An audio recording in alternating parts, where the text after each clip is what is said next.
I don't know where Mark is. Mark said he was going to come in, so we're live. Chris said he might stop by as well. Yeah. We got the 2 people waiting. I think there's 2 people in the chat. I don't know who's there, but it said 2 people were waiting. Are we on? We're on Cooper's Vaping View on YouTube, right? Yes, sir. Yep. My father was there. I'm an asshole. So, is there an update, Mr. Robert? Have you heard from Dom?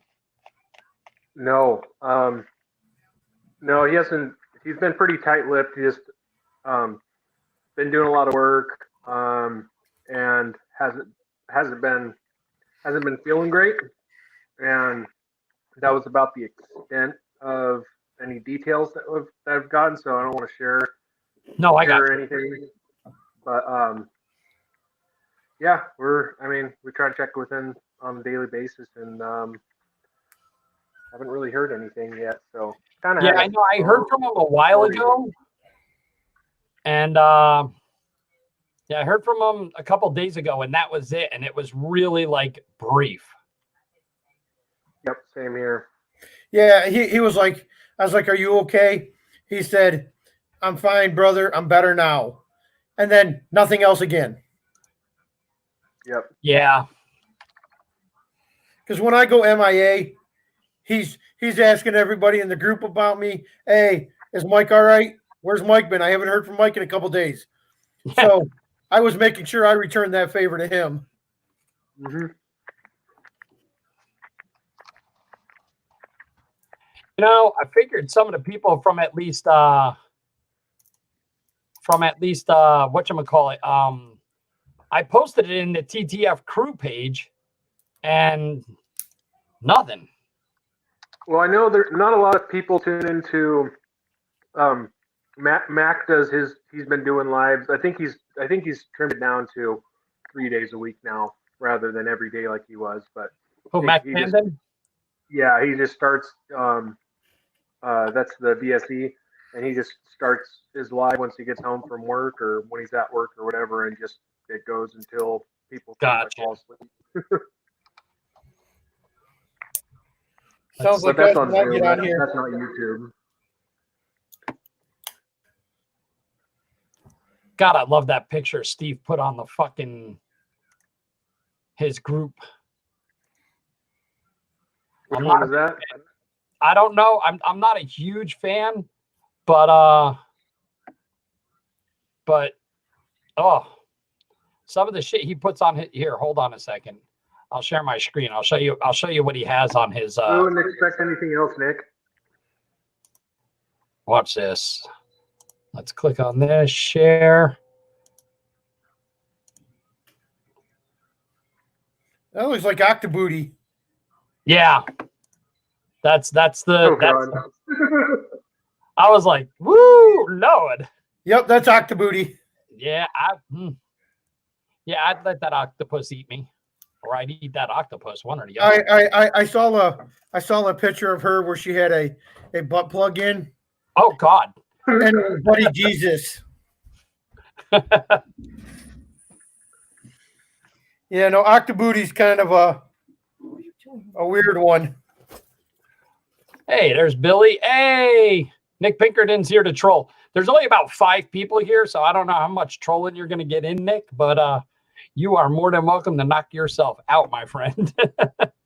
Do your thing. Nick, do you go by Nick everywhere, or do you go by Robert? Like, or is it just depends on what company you're in? There's a delay. Oh, am I still sharing my screen? No. No. It's like I don't want to start scrolling past my porn and shit, and everybody sees what I'm doing.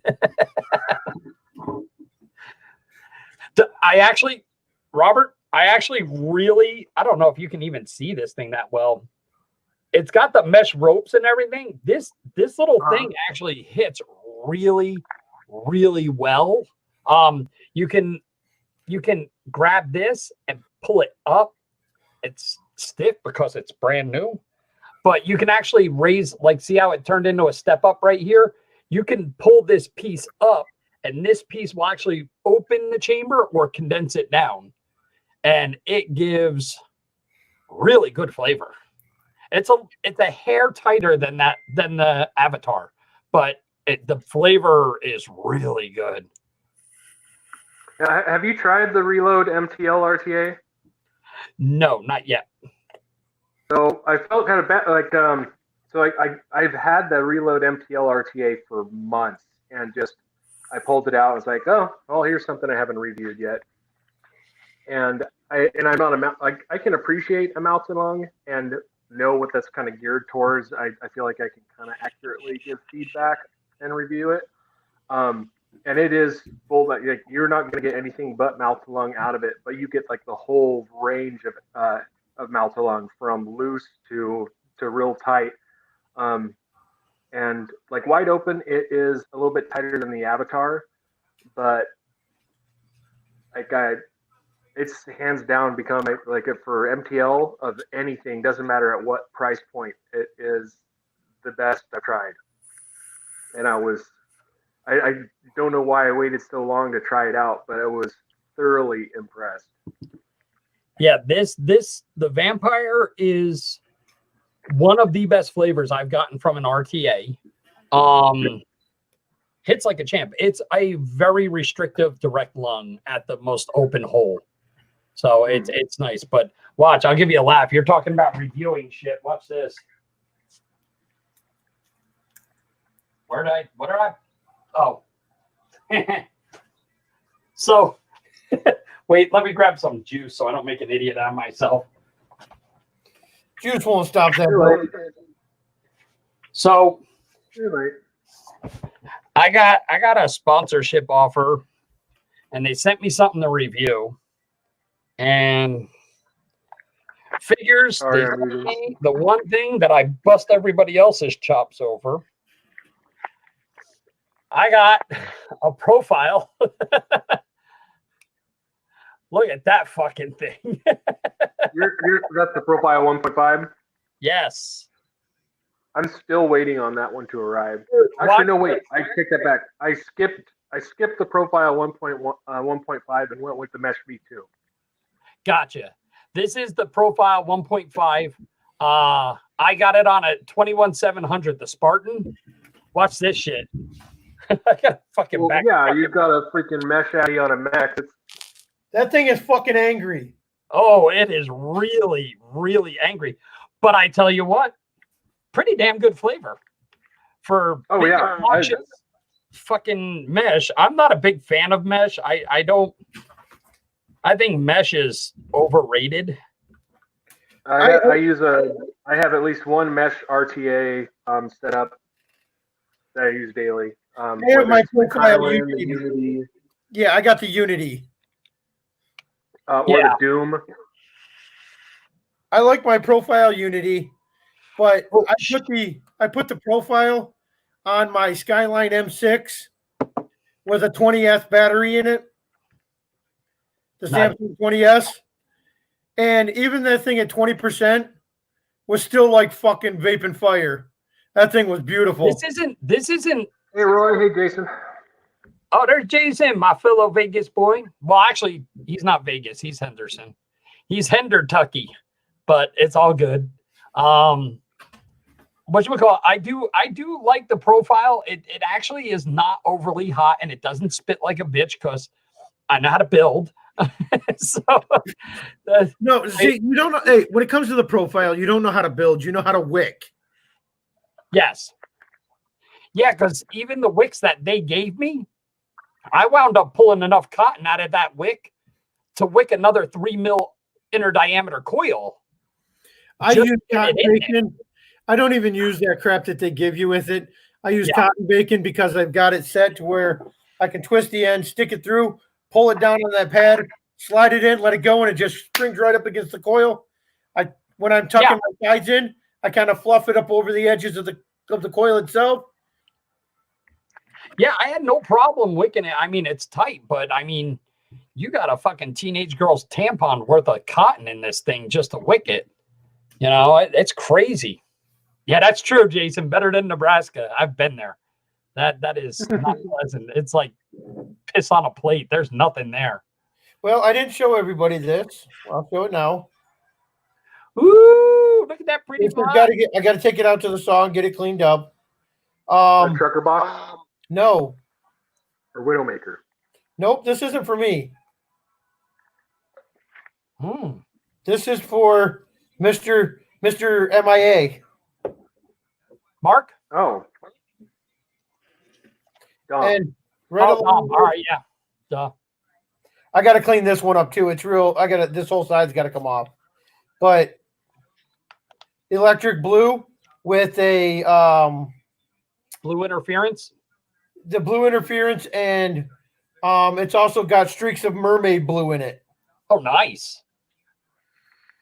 I've got like 4 or 5 blocks set up for him for whenever he gets back. He asked me to make him blocks, so I started casting some molds for him. Yeah, I got to talk to, speaking of casting molds, I got to talk to John Beam. I need a 3.5 millimeter for our group, the Working Class Aristocrat.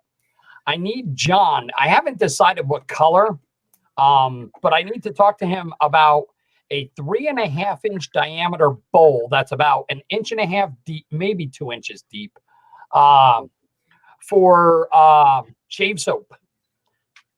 Hold on, let me grab something and show it off. Is this what you showed up the other day? Yes. So for Working Class Aristocrats, I laid out my own money to make sure this group grows. And I don't know how we're going to do it, but we're going to have some type of contest for inviting members and growing the group. And this is what I'm going to be giving away. This is... knock the brush out. It doesn't work for me, Bill. What? I can't use it. What is that? I can't use it. You can use it. No, I can't. You got fucking cheeks, don't you? You need to shave. I don't Let that hair grow up on your face. I take a pair of clippers and I go. You need to clean up your neck, all that stuff. Yay. This ain't for you anyway. I go to the Lady Jane's and I sit in the chair and I lean back and I take my hat off and I say, "Can I please have the King's treatment?" What, the King's treatment? What's that? They shave your hair, they cut your hair, they'll clean up your beard, they'll do a hot towel, you soak with a hot towel on your face. Clean up all your lines. Yep, clean up all my lines. They'll wash your head and massage your head for 15 minutes with this menthol shampoo.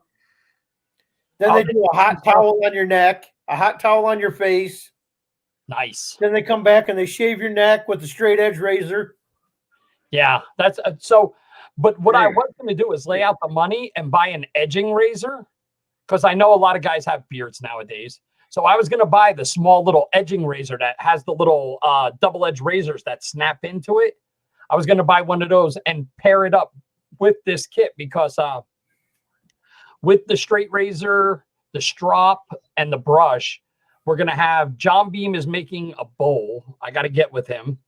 And then Chris Sonker is actually going to make a wood and resin caddy that everything's going to go in, like a little wooden. I got to bother Chris again. Yeah, so Chris said he was going to make a little caddy for it, so that way everybody, it's a little bit of everything in there. So even if it has, the straight razor and the edging razor, guys with beards will want it because of the simple fact they're going to need it to clean up their edges and stuff like that. And the cool part is, if you decide ever to relieve yourself of the beard, you got a straight razor. It was not cheap. It's a nice set. And no, I just happen to know the guy who owns this company. So yeah, I actually had to put out for it. It was not given for free. I finally finally got it to finish uploading my Strybog review. I got to post it later. I wanted to try that RDA so bad. Everybody's talking about it. So damn good. And Teddy is such an awesome guy. Oh my God. But yeah, so I start that review off. Like I reviewed it, I think like the because it arrived shortly after I got laid off. But I start the review completely clean shaven, and then when I did my I did my follow up and everything posted at the end, and I'm like I this much growth. So I ended up with a beard. Is that one of those by the end RDAs? of the review? Is that one of those RDAs that's going to stay with you for a while? Oh yeah. Oh yeah, yeah. I kind of figured. Everybody, dude, there's people posting looking for Strybogs in some of the buy sell trade groups, and someone actually commented that good luck trying to find one because everybody who has one loves it. There's people on the list. Because the list went up for caps. There's a bunch of people on the list for caps that don't even own one yet. Are you kidding me? So they're that confident. No, I shouldn't say a bunch, but there's at least 2 or 3 on the list that signed up for caps and they don't even own the RDA yet. See, I couldn't do that. I'm one of those. I need the RDA first, then I'll discuss if I want a cap. But considering the things that I've heard from other people, they're like, "Oh, you got to get one of these. You got to get one." So yeah, it's a must have, and with the customer service experience and just how good of a guy Teddy is, it's kind of got sentimental attachment now too. Yeah, I think I'm gonna have to message Teddy and take a knee and see what I can do to let him see if he'll like push me ahead on the list to buy one, because I know it's not one of those things that I'm gonna try to get for free. I'd rather just buy it. I'm not even gonna fight with that.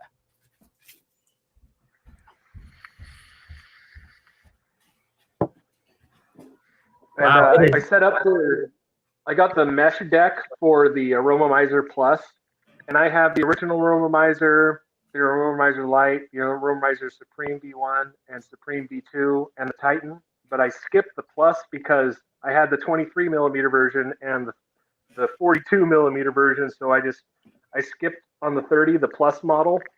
So I get everything taken apart, and I go through like the whole history of the Aromomizers with the exception of the Plus because I don't have it. Get it all built and everything. I'm like, well, looks like I'm going to have to wait for the Plus to show up because this deck won't fit on the Supreme or the Lite or the Titan or anything. Damn it. Oh, well, at least I have that part of the review done. The funny part was when I got the Vampire, the first thing I did is I was like, I can't wait to fucking try this thing. So what I did was I went right to the bench and I filmed the up close version, the up close part of the review, just so I could build it to try it, and then I'll just film the other parts. I've had ones that I'm so eager to try out that I'll do that. I'll film the unbox and show everything off, and then. Dude, I didn't even film the up close of the Avatar. I was so excited. I just fucking built it. I was like, I'll clean it later.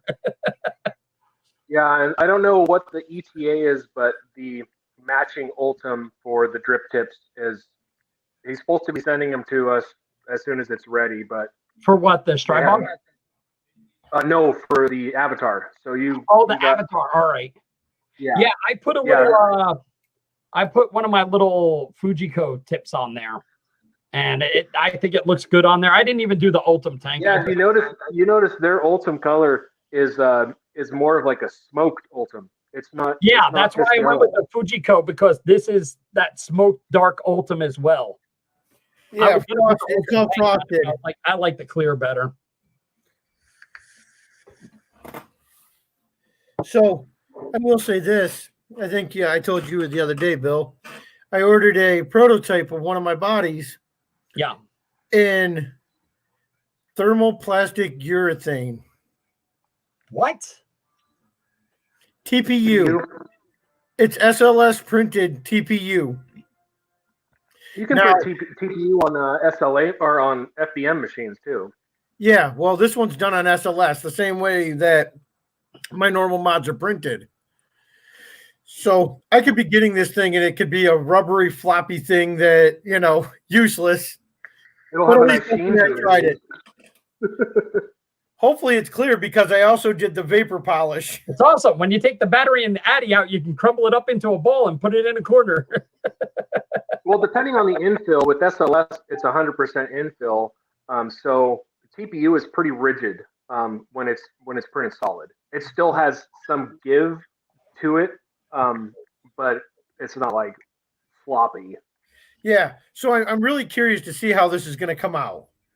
The price wasn't bad, and I was like, you know what? I'm just going to do it. I'm going to try it and see what happens.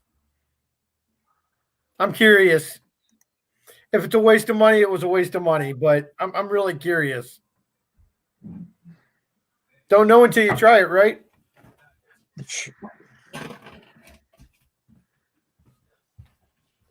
Grab me a beer while you're in there. So Eric, Eric I from can serve you some of this. I forget Is his. it Belvedere? I can't remember his last name. I'll take some of that. Eric bought my billy clubs. Which Eric? Eric Lane. Lane. Yep, Lane. That's the one. What? That motherfucker was crying poverty. I sent him juice. I gave him a deal on a tank. You motherfucker. I thought you were going to say Eric Miller. Oh no, I haven't heard from him still. Neither have I. I talked to Steve last week. He already sold his billy club anyways before he ducked out. Yeah. I talked to. I could either feel good in the hand or end up feeling like a rubber. Yeah, that's true. That'd be a good name for. That'd be a good name for a mech mod, the Dong. The Dong. Somebody already stole the beat, so. Long's dong. Would it make the Asian companies mad if I made my mod for Aspire and I called it the Long Duck Dong?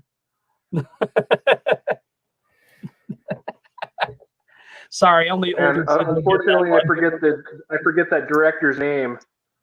Oh shit! Wasn't Harold Ramis that guy who did like the Breakfast Club and all that? That was Ramis. Yeah. What? No.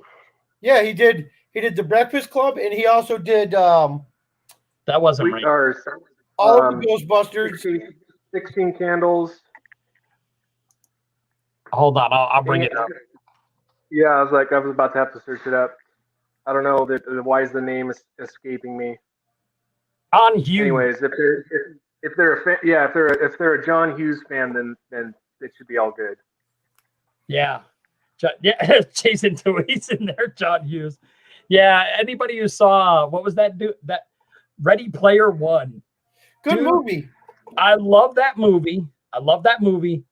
If you ever have time, read the fucking book 10 times Here better. we go again with them books. Didn't I tell you the other night I don't read books? I ain't so smart. You don't read. Wrong audience for book reading. Right. We're going to turn this into a book club. I owned a book once. I had to hide it under my mattress so my mom wouldn't find it.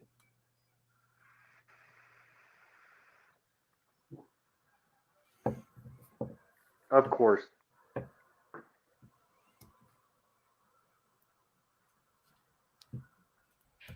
Till the internet became prevalent. And then I got my picture book on slideshow. Mike owned a book once and the school made him give it back. So this came in the mail the other day. Watch this. Boom. Look at the size of that thing. That's too much like work. Oh, hell no. This is my favorite book by Stephen King. I lost the original. This I had to buy this. I was like, I gotta have a new version. I gotta have I wanted to buy another one. This is the extended one. There's ones that are smaller and they have parts cut out of it. I wanted the big one that had every bit of it. Right. Have you watched any of Tales from the Loop yet? Holy shit, Vape and Fagin. Yes. I prefer not to smoke. You can vape, but smoking. If you got, it's legal where he's at. It's legal where I'm at. It's legal where Mike's at. So what? Yeah. Smoking? Oh yeah. It's legal Hey, in Mark. Vegas because if you ever walk Hey, both Marks. We here, got two Marks. Mark number 1 and Mark number 2. yeah, We all right. know who Mark number 2 is, right? we there's a lot of smokers here in Vegas. It's like the Fagan. here. What are you doing? I'm What are you doing on these parts, Fagan? You guys just wrapped up your show with ST, right? Or wait, were you on it? Yeah, you were on STs. For what? Oh, Fagan. Oh, they wrapped up already? Yeah, they only do an hour. Yeah. I was bouncing back and forth. I wanted to do something, but you know. You must be real bored to find the likes of us. Yeah, right. Hey, you know what? Everybody slums once in a while. Well, this is Mark we're talking about. That's pretty much 100. Yeah, walking through the ghetto. And there's ST. Holy shit. They came in here just to troll us. I know they did. No, ST's beard game is on point. I had to say something about it. So wait a second. I just realized something. You guys with Fagan and ST in here, do I get to be one of the cool kids now that I have Aspire asking me to design my RDA and my mod? You might. Do I get to be in that kind of group? Hey, Bill. Well, maybe ST and Mark could chime in. Maybe they got some experience with dealing with Aspire for products. I you know what? If you guys are available, I don't know if you'd be able to give that type of advice, but you know, if you have any pointers for me, it's my first time dealing with a company, especially Aspire. I have no idea what to expect from them. The only thing I did is I told them I won't share any pictures or files until I have an NDA. That's the only thing. That's the major thing. Thanks, Nick. We had an almost nude woman. We had the Octo, whatever. Octobooty. Oh yeah, I did. I put up Octobooty. That's what drew him in. Did they smelt the Octobooty? Was that it? That shit smells like dirty octopus. Oh no. Yeah, you gotta be careful with Mark's advice. He already took one company under. Oh no, Bill. If you was to actually look her up on Pornhub, she's had her share. Oh no, thank you. No, thank you. ST, it's random at the moment. Yeah, open conversation. Whatever. That's all I put on there. Pick a topic, type of question. If anybody wants to throw something out there, I am totally cool. If any of you guys want to come on, we could always use an extra voice. I'm all good. We will be doing a drop on Saturday. I do want to put that out there. I'm going to take my shameless plug. Yeah. We'll be doing a drop on Saturday. I just got to finish up one more mod before I do the drop. Everybody knows if I got stuff on my plate that I don't do drops. The face plates are coming in for the resin truckers. I have the. How about you show some of those off on film for these new folks we got? Well, I've got a Widowmaker right here. Try again, Mark. I didn't see you in here. Mod Bros, best mods ever. Look at that shameless plug. What are you, about a B cup? C plus with hard nipples. Oh, it's better than you did in school. Trucker 21700. I like that faceplate. That rust brown though kills me. I just, for some reason, I know your one boy loves that color, but it just looks like rust to me and it drives me crazy. It's burnt copper. Burnt copper. No. Burnt shit. Robert, you would have to show him the dragon because, well, looks I like don't have a dragon. After you've had too much iron. Too much iron in your diet and you crap that out. Mark. Hey. Mark number 2. Number 1. Sorry, you're Mark number 1. Yeah. For the new people in the group who are in the chat, this is Mark. He is the gentleman who started Squonk Life which is what, we're almost 12,000 members in the group there now. Somewhere pretty close to that. Yeah. I know Dom wasn't here, so somebody had to wear the hat. No, not a high-end show. Hell no. Some high-end vape gear, but no high-end show. No, we're the bottom of the barrel. We keep it lowbrow. Yeah. Almost big and level lowbrow. Like our other group says, classy. like our other group says, working class aristocrats. Like I said, I'm a Tigers fan. You know I ain't that classy. Hell, I even like the Lions. Yeah, so for the other guys who are in the chat who know us every week, it was here last week. Aspire did approach me about my RDA design, so we are rolling that so far. That's rolling forward. But now they're asking me if I have a mod design, which I do, and it's different from any mod out there. It is completely different. Mike knows this. He knows the design. So it's going to be different than anybody else's. So to compete with Nick, it's going to be a cow with a vagina on its head. Yes. It's going to look like it was hit in the middle of the forehead. We just skipped sleep, huh?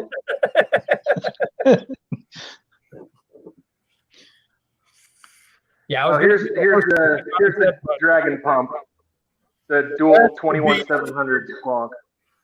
That is the monster. That's a beefy mod right there. And here I am with a little 18650 side by side. Hey, I take care of all sizes. I'm an equal opportunist. Well, the reason why I got a little tiny mod is because I was trying to show that I'm not compensating. Well, see, now you're under compensating. Oh, is that what that is? I thought it was reverse psychology. Damn it.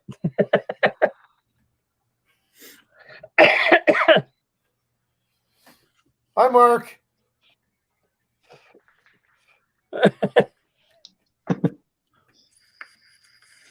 So, what do we have in here? I didn't even look at the damn screen. I just went live and just started talking.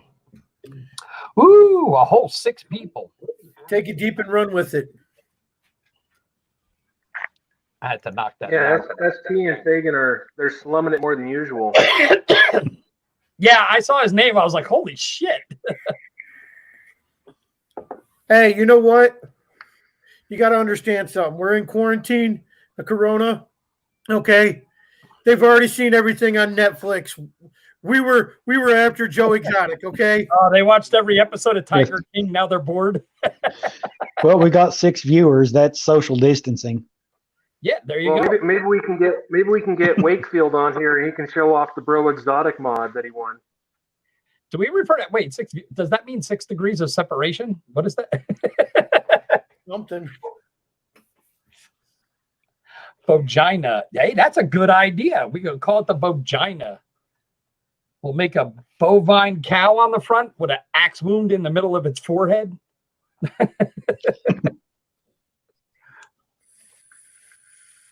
What about the new super top secret project Chris Sonker's working on? Dude, that is fucking fire. That is I don't know really if nice. to anybody yet, but Nobody's seen it yet. No. I love when we talk about something that no one's seen, and there's a popular term in software for like stuff that's supposed to come out. It's called vaporware, and this is like literal vaporware. It is. It's kind of it's vaporware to a point, but I have seen the prototype, and woo, Lord Almighty! Like even regardless of whether it's made or not, it's vaporware. Yes. Yeah, it's. I think with what Chris is working on, and what I am working on with Chris is going to get some of it too. Yeah. I think it's going to be definitely a change for the industry. It's going to give a whole new outlook at our mods. Yeah. No, I do like the way they were designed. I like both products. You gotta give BMM some competition. Yeah. Show them that we're actually here. I think it's funny that the first thing that he says when he shows this new design off, and he goes, and it doesn't look like anything from VMM. I was like, you know what? And I said, I literally, when I posted the picture in the group, I was like, and it ain't nothing like a BMM, so shut up. Yeah. I was going to say, wait a second. Isn't that like a cross between the Billy Glove? He's a dick. All right, Bill. They show imitation is the highest form of flattery, right? This is true. Okay, so I will be 100% honest. 100% honest. Has anybody seen these Project Sub Desire? 100% honest? Have you seen the Project Sub Home Desire cut? Nah. Yeah. I didn't see it. Yeah, I had one. I gave one to one of Eric's coworkers, Matt. I had a purple setup with the D Pro Mini that I gave to Mac for his birthday. Was that the 2-battery version? No, it was the Squonk. Okay. Now, you remember that. I love the way that I sell them in my store. I love the way that mod felt in my hands. So honestly, that's where a lot of my inspiration came from for the original Widowmakers, was from that device. I'm not going to deny the fact it's where my inspiration came from. The form factor. That and, of course, the palm, obviously. But, you know, I admit that I get inspired by things. But I'll be damned if I say I copy anybody.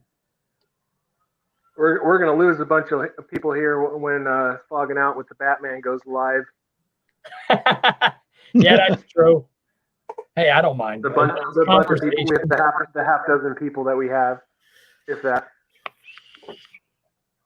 I'm not in it. Speaking of Batman, I still need to send that Rhino mech. I got a hold of Batman, and he said he gave me his address and everything. I need to send that Rhino mech along to him to check out and potentially review. Yeah, the Rhino mech's a nice mod. It really is. And I'm not into like the tube style mods. I mean, every once in a while I get a chubby and I'm like, oh, I got to have a tube mod. And I work my ass off and I get a tube mod and I use it for like a week or two. And then I'm like, this sucks. And then the first time you knock it over, you're like, why the fuck did I get a tube mod? Yeah, exactly. And then I trade it off and see what I do? I sell it. And then a couple months later, I'm like, oh, I need another tube mod. And then see what I do is I just keep my Skyline M6 and it sits under my counter. And when I feel like I want to run a mech, I'll pull that out and I'll run it for a week and I'm like, yeah, all right, no, I don't want this. And I'll put it back under the counter. And then in a couple months when I feel like playing with one again, I'll pull it back out. But now I also have one of those Cthulhu he switch back away because he realizes he can't build very well. I build very, very well. But you remember that Cthulhu, the 18350, 18650? Yeah. I bought one of them to put in my store. Well, I ended up taking it out of the cabinet and keeping it. Benefits of owning a store sometimes. And I threw the profile Unity on it. And I rock it with a 20S. That thing rocks really, really nice with that 20S and the Unity on it. It's decent for, like, if I'm going somewhere, I always have this in my hand, obviously. But I'll throw that in my inside pocket. And if I don't feel like pulling out my big one, I just grab that one and chuff on it a little bit, slide it back in my pocket. It wasn't the greatest design in the world, but it was a decent design.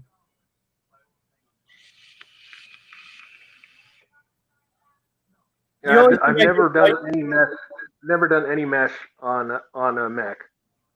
Well, it is a ClickFET MOSFET, so there you go. Take it deep. Stormbreaker is. Yeah, I never run any mechs full battery voltage, or I mean, sorry, any mesh full battery voltage. Too much. Wait a second. Yeah. Or you get an explosion like this. Yeah. Like I said, with the Cthulhu, it doesn't rip too hard. I've been vaping on that thing for 6-7 months, like it is. Hell, I've only changed the cotton like 3 times in it, maybe 4. Because you don't want to go broke buying cotton for a fucking mesh. Got to put a half a pack of cotton in the fucking thing. That's why you buy a box of that sell you cotton. You open up a bag. I still have a box I bought 6 years ago. Hey, Take about half a 60 ml bottle of juice just to prime the wick. you open up a bag of cotton bacon, and you think, well, I could wick this like 10 or 15. Nope, twice. Yep. I literally, no joke. Dude, this thing was a pain in the balls to wick. But I don't vape mesh. I had one mesh a long time ago when they first came out, and that was garbage at all. I don't know if Batman's video is still up on how he does the mesh wicking, but the difference between how he does it and how Wachofo says, with cutting the wicks 45 degrees. Yeah. Like other way, inverse the cut. It is seriously, it works way better. Really? Yeah, if you tuck your wicks in on them, and if the where you're tucking them into the deck, like on the Pro Unity, where you tuck your wicks down into the deck, if you over tighten it, you'll get dry hits. If you're too loose, then you're gonna leak juice out every time you fill your freaking tank. So I always cut mine straight, and then I roll them up and I stuff them straight down. And then I take my tweezers and I poke my tweezers in there. So there's a little bit of breathing room in it, but not too much. And I can get it to where the airflows don't sweat juice, which is huge with them. And I don't get dry hits. Well, I can understand like what you were saying, Robert, about inversing and cutting at a 45-degree angle, because you want those ends of the cotton down towards the deck. Because that's you want those. Yeah, you want the wicks to be longer that are coming in contact, that are furthest away from where the juice is entering. Correct. And if you have, the more ends you have there, the more efficient the capillary action is going to be to suck that juice up and in. So if you cut it off the wrong way, you don't have as many ends. You just have one tail in there. I should have showed off my stash box while we had some celebrities in here. Fucking Nick, he put a new Nord coil in his RPM 40. Y'all working too hard for mediocre flavor. I don't mind I like the Unity, to be honest. The Unity I like a lot. This is my favorite Addy. Norca? Yeah, the Narca. It took me a while to get my hands on one, and I fucking love it. It's been great. Still, my go-to is the Hadley. I love my Hadley. I love the Citadel actually more than the Hadley. I do like the Rewicked a lot, and that's what's on my Rewind right now. And the only reason that I'm not vaping on the Rewicked and the Rewind right now is because I got to get it cleaned out so I can get it wrapped up and sent over to Bill. And I just haven't been wanting to put my Apple Crisp in that mod yet. I did like the Citadel more. It took everything I liked about the Hadley and the Entheon, and that's what it's intended. And a little more airflow than both of them. I hated the Entheon. I hated that. Yeah. I like the Entheon with the stubby cap or the Hadion cap. Yeah. Yeah. Okay, so you just turned it into a Hadley, basically. Is all they did. Well, the stubby cap. With higher airflow, so it doesn't leak so easy. Yeah, that's true. I do over squonk sometimes. It's those big fat fingers. Crushing. I got duck out here. I got kids to attend to, but I'll catch you guys later. All right, Bert, be good. Hey, Bill, that's the only thing I got that's big and fat. I got to take what I can get. Did you say he was coming back later, or? He said he'll catch us later. Yeah, I didn't know if he was leaving or not. I just saw that he shut off his mic and everything. I didn't know if he was leaving or. All right. But Chris. and when it came to the Citadel, I hated the Citadel. I like the Citadel because I liked more airflow. I like a little more airflow, but he had that ultimate insert that condensed the deck a little bit. You know what? I never noticed the difference in that. Not any difference at all in that. And I vaped it both ways. My problem is I run a 0.75 coil, okay, at 46 watts. Yeah. And on my Headley, it cools just enough that I can vape on it. With the Citadel, that cap would get roasting hot. I had no problem with it, but I built that thing at about 0.4, give or take. I had no problems with it. The only problem I had, and I have nothing but respect for Mac, and he's a great guy, but after that shit he did with the Squevo, I really, really hurt my heart. It really did, because he told me, oh, well, I'll get you in on the thing being you're a reviewer. Send me $211. And I was okay with it. And I sent him the $211. And literally 4 days after I bought mine, he put them up for sale for $150. I'm like, you motherfucker. That was definitely dirty. Me off. That was definitely dirty. He could have offered you a refund or something. Nothing. I even messaged him and said, dude, what's up with that? Why did you drop the price? He never answered me. But that made me feel stupid that I paid $70 more than everybody else. Well, here's another problem is, okay, so it is no surprise if anybody knows me. If you're in the vape industry and you were strictly vape and you got a name in this industry, you got skin in this game, and the moment that things start getting really rough, you bounce and go to the weed industry, I've lost all respect for you. I mean, I understand, you know what, hedging your bets, diversifying your portfolio. So it's when I understand that. No, when you cut tail and run to a whole nother industry and just give up on your original industry, that makes me feel like you never had any real love for the industry in the first place. All right, I'll agree with that. I mean, I was thinking, if you still leave one thumb in this pie and you're coming over to stick a thumb in this pie, I agree with that philosophy, because fuck yeah, I do the same thing. But Mac went full, but Cyclone went full marijuana products now. What? That's the last I heard. Mac Carlson I heard they went all CBD marijuana. They're manufacturing marijuana products now. Last I heard. I mean, I understand that, but I don't think he's completely going to shut down. The vape industry has been way too good to Cyclone. They're a legend in this industry. I don't think he would completely shut down and go to weed and stuff like that. Not to mention what I was told. Yeah. And if that's the case, then that's where I lose respect, and that bothers me. And we have a lot of people here in Michigan that were really big in the industry. We got guys that were, the biggest juice manufacturer in the state of Michigan. Well, one of them, a company called Independent Vapor Company. Yep. They still have their juice line, but they don't do anything for it. They went strictly right over to the friendly Sal Aviv or whatever. Now, granted, I buy their CBD stuff. Yeah. Because it's a good CBD product. But at the end of the day, we've got all these guys in Michigan that have dropped all of vaping and turncoat over to the marijuana business.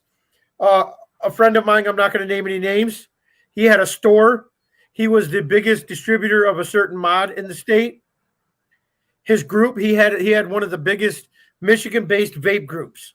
And one day I seen, the name changed on the group. And now it's a marijuana group. So honestly, and then I understand what you're saying. I understand what you're saying. And I sympathize. I do. I empathize. But I don't see that so much as a disloyalty to the vape industry as much as I see it as a loyalty to his own pocket. Which is still dirty. You got to pay your bills. Okay, so I get that. But when the going gets tough, you run. How the fuck are we ever going to win if everybody runs? Everybody that has a name in anywhere or has made any real profit in this industry, if they all turn coat and run, where do we go? We die. No, I agree. The people that we count on and we need are the ones that are turning their backs on us. I agree. But it's one of those that I can't be mad at someone for taking care of their own house. You know, I understand and I agree, but I'm also not going to see my family out on the street just to stay loyal to a vape industry. Because I'll tell you right now, when it comes to my bills and my family, I'll quit vaping and walk away right now. You know, my family comes first. And I understand that. Okay. But when you take somebody like me that's a far smaller business and I'm still surviving and I'm still feeding my family and I'm fighting it to the teeth, you guys all know I'm at every freaking rally there is. I'm in Lansing constantly. You guys know this. Okay. And for somebody else that I respect in this industry to just straight up run away and do something else, it's like I lose it. No, I got you. And I understand because for you and it's not for you, this is your main income. Vaping for me is a side hustle. Right. And like Nick said, who wants to just survive? If the money's in weed, move there. Yes. It's you got to take care of yourself.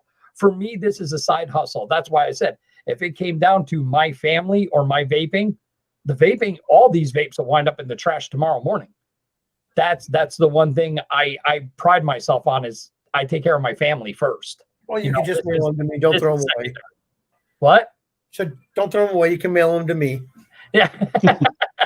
But no, you better not throw away my dagger.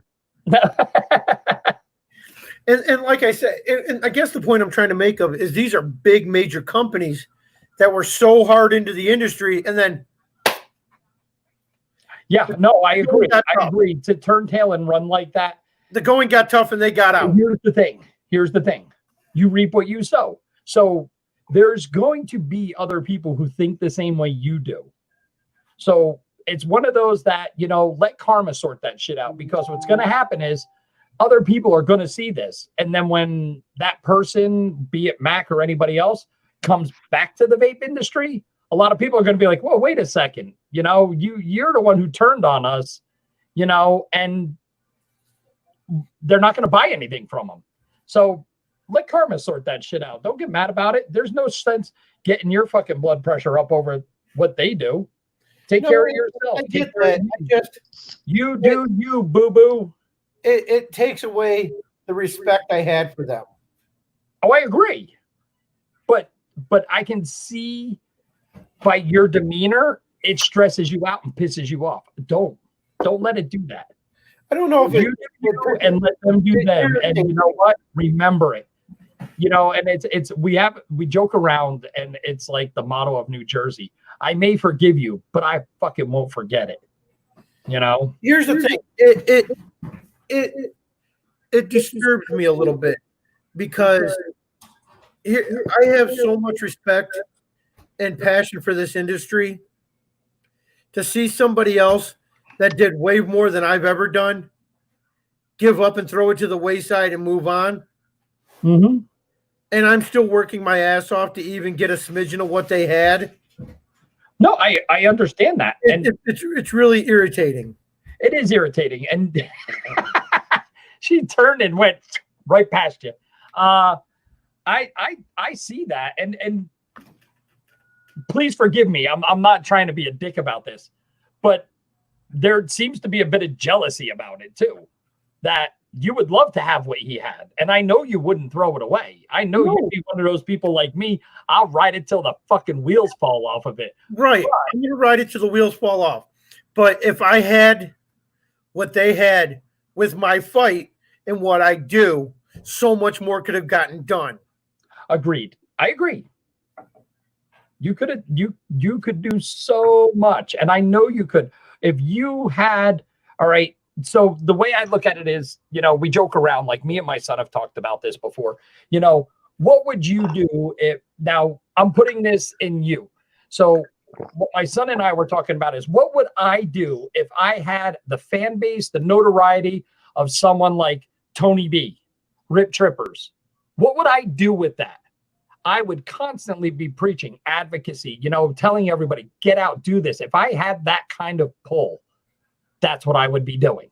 Right. Not trying to make myself rich, because we all know this business will not make you rich. You may get vape famous, but that's about it. And to look at it in the same token, what would you do if you had the fan base and notoriety of someone like BMM? As much as I hate to say it, if you had that type of fan base, I'm pretty sure you would do a lot of good with it. Rather than just lining your pockets, you would do a lot of good with it. That's the difference, because there are guys who had that notoriety and fucked it up. Look at Vape Architect. Those guys had such a big following. Their mod sold out in minutes. They always, and then all of a sudden, like a fart in the wind, they're gone. Look at Van Box Mods. Well, Van Box Mods got. Well, I mean, it was a different reason why they went under, but still. Yeah, exactly. They tried to brand him. Sorry, wearing pink socks again today. But they got shamed into closing because a lot of people. He was making almost the same exact box mods out of Illumide that everybody else was making, but because he offered them at a discounted rate and less of a profit margin, they branded him as cheap. Kind of like I get. And then he got a promotion at his job, and he's like, you know what? I don't need this headache, and he walked away. Vape Architect, are they the ones that did the Osiris? No, Vape Architect, they were just strictly Illumide, and they started doing carbon boxes. They were Squonk mods. They had the VA logo, and they even did a Cyclone version. They were, yes, and Robert's right. Money and fame changes things. The problem is most people who get big forget where the fuck they came from. That's what I had it out with Jay Hayes, and we had a disagreement. And I turned around and told him, he wasn't mad at me for doing the silo review, but I messaged him and I told him, dude, do you remember what it was like to only have 500 subscribers? Do you remember that? Do you remember what it was like that any company would give you a fucking sniff? You would take that review and do it no matter who you pissed off. That was one of the first really high-end companies like Vicious Ant to come to me and say, hey, can you review this? Now, granted, I knew nobody else would touch it. Fuck yeah, I'm going to take it. Fuck yeah. So, and I literally, I apologize. I had 260 subscribers when Vicious Ant came to me and asked me to do it.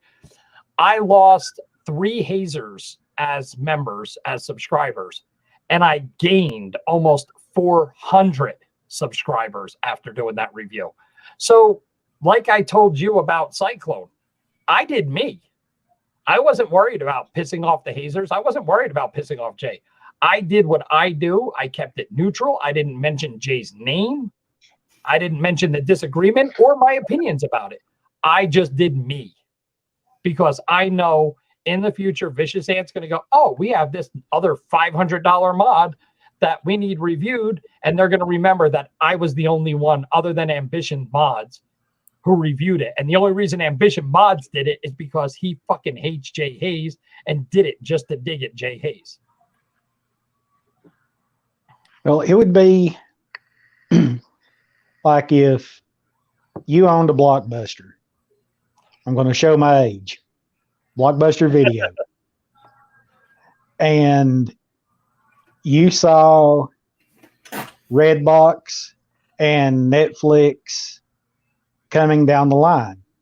Would you just stick it out and tough it out and ride the video cassette train till it died, or would you cut bait and run out and try to get into where the money is? I mean, we don't know everybody's individual story. US Mods, Cyclone.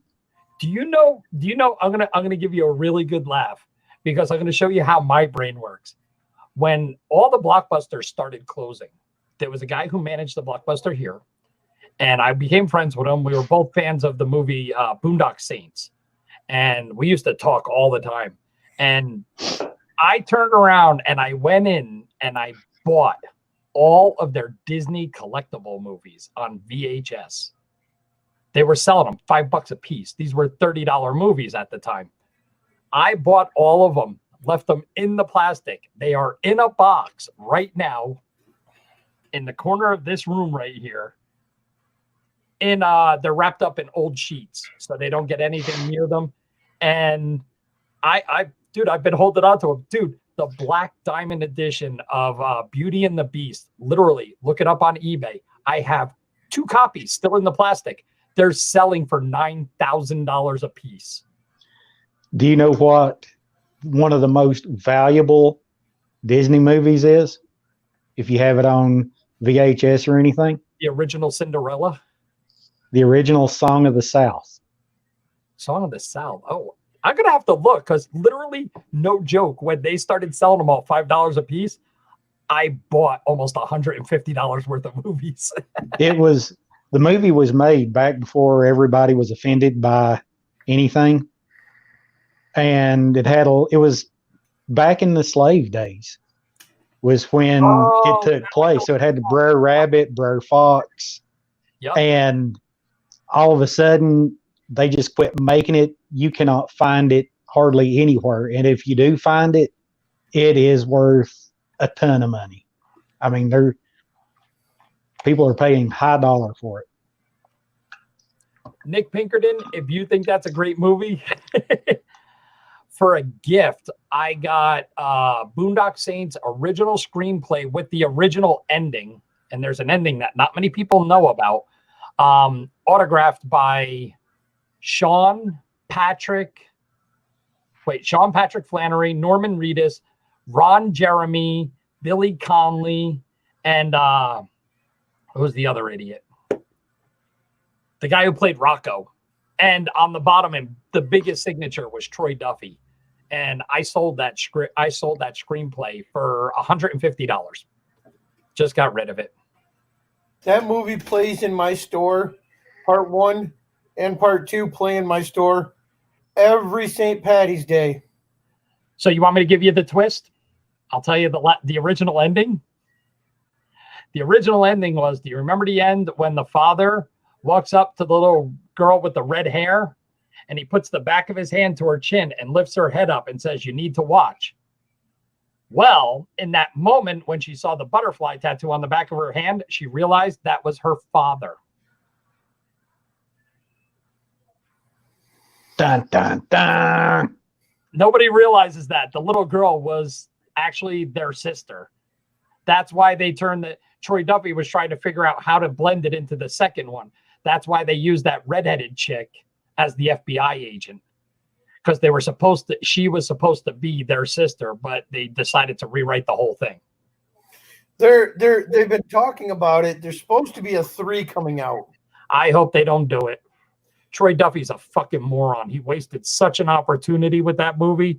He waited so long between Part 1 and Part 2 that he ruined it. He should have released Part 2 when the cult status of that movie was at its peak. It would have sold everywhere and it would have broke box office records. No, I think what ruined it is when they tried to do that Netflix show with Rocco. Yep. They screwed it up because, number one, Rocco was dead. The idea of bringing that Spanish guy in absolutely fucking ruined the second movie. I hated the second one. The only moment of the second one where I jumped up and got excited was when they showed Agent Smecker at the end. That was it. When they showed Willem Dafoe at the end. That was it. That was the only thing that got me excited, was the last fucking 3 seconds of the movie. Yeah, no, I mean, I'll be honest. I'm one of the fanboys. I want to see a part 3, and I hope they do it right. Well, if you as well. Go ahead. if you look at how movies go, the first one rocks, the second one sucks, and the third one redeems itself. Yep. Do you know how it's going to redeem itself? Tell Troy Duffy to keep his fucking nose out of it. Let them just do it. That's why it took so long for the second one to come out, is because Troy Duffy kept sticking his nose in and telling them what to do. He had already signed over the rights to the movie for them to do it, for the production company to get it rolling. And he kept sticking his nose in it, kept telling them what to do, and he ruined it. He ruined it. His arrogance and his ego got so inflated that he just stepped on his own dick. He could have done Part 1 is probably by far one of my favorite movies of all time.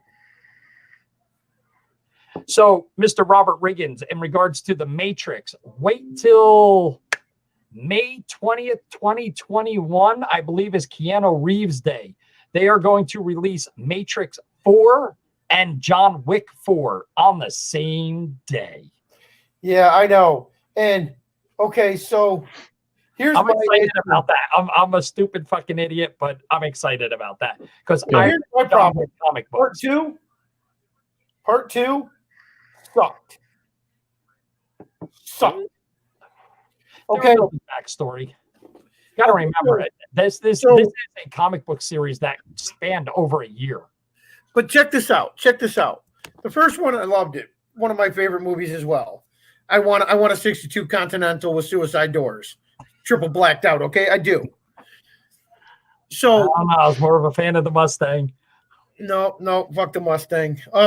So here's my thing. So they were plugged into the system, okay? And they lived. Oh, you're talking Matrix. I'm sorry. I was talking John Wick. All right. Go ahead. No, yeah, I'm talking about the Matrix. That's where the Continental's from. Part 1.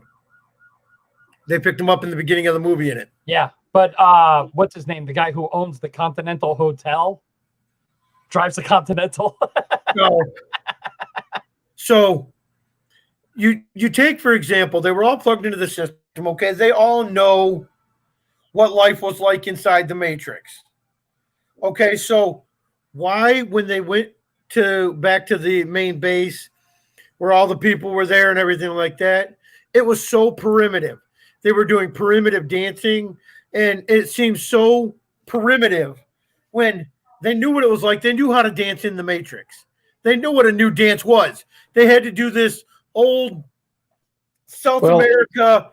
Everybody in Zion was natural birth. Not Dozer didn't dance. So I'm going to tell you why they dance like that. And this is general psychology. The reason why is they're trying to portray the people as the natives. You know, the natives are restless type thing. And number one. Number two, if you pay attention, they don't know what year it is. They just know it's closer to the year 3000 than it is to the year 2000. So you don't know what spanned over those 800 to 900 years. So it might have changed everything. Yeah. It just Well, they said when the Matrix reset, they picked, I forget how many male and female to repopulate. So those people would not have been part of the Matrix. Mm-hmm. Yeah. They weren't to repopulate the Matrix. They were to repopulate. Right. Repopulate Zion. Yeah. Oh, well, no. I mean, I do look forward to it. I don't know how they're going to do it because Neo died at the end. So I'm like, I don't know what they're going to do, because the first one was the origin story. The middle one was the fight, and the last one was the finale. So what you got left? And John Wick, I liked all three of them. The Matrix. Neo wasn't the first Neo. What? Neo wasn't the first Neo. Correct.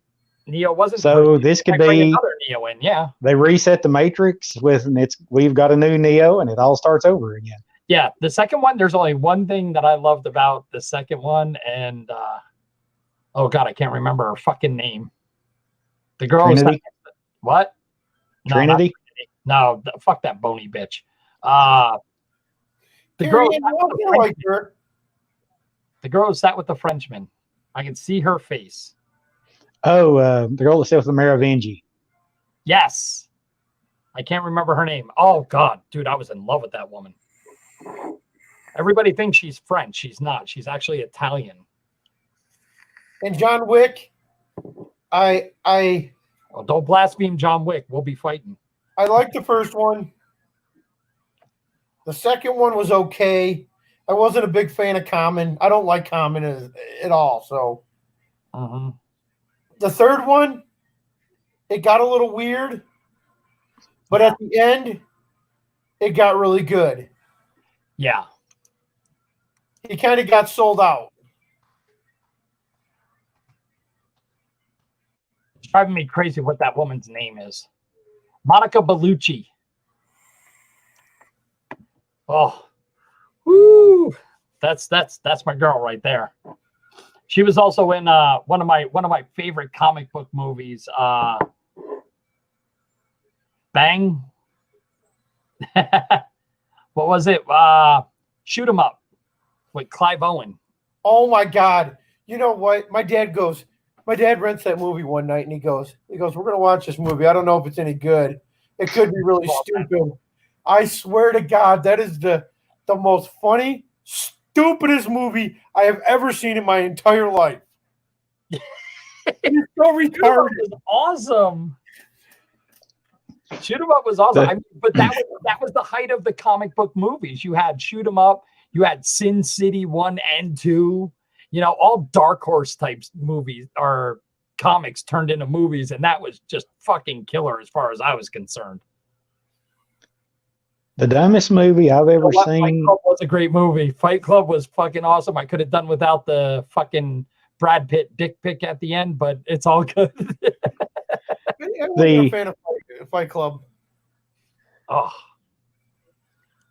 That's why we don't talk about Fight Club. Yeah, because it wasn't any good. no, because the first rule about Fight Club is nobody talks about Fight Club. But go ahead, Mark. I was going to say the dumbest movie I've ever seen in my life, as far as going for the stupid funny, was The Stupids with Tom Arnold. Never saw it. It's the whole premise is, the whole family are idiots, and every Monday somebody steals their trash from outside the house. So they go on an adventure to find out who is stealing their trash. Oh my God. And they stumble upon it was like some kind of covert operation and get mixed in with it. And the bad guys are after them. And it's like the apex of stupid funny, almost to the point to where it just stops being funny. All right. I'm going to have to argue with a couple people in the chat right now. I am going to oppose Nick Pinkerton and Robert Reagan, or Jason Toohey, sorry. Best movie ever made was The Princess Bride. Nothing beats it. Nothing beats it. Oh, come on. They had the eighth wonder of the world in that movie. I know that one. Yeah, I watch that at least twice a year with one of my daughters. I watch it about once every 10 years. I'll be honest. There's a movie called The 10th Kingdom. It is probably one of my all-time favorite movies. You know what? There's movies and then there's movies, because some movies like one movie I cannot watch. I don't know if either of you guys remember this movie. It was a very old movie. Did they talk? The Champ. It was John Voight and Ricky Schroeder. Ricky Schroeder was like fucking 8 or 10 years old. Silver Spoon Days. What? Silver Spoon Days. Before Silver Spoon, like a little bit before that. It was where he got his notoriety. Dude, his dad, John Voight, plays a boxer, and he literally gets beat to death in the last match.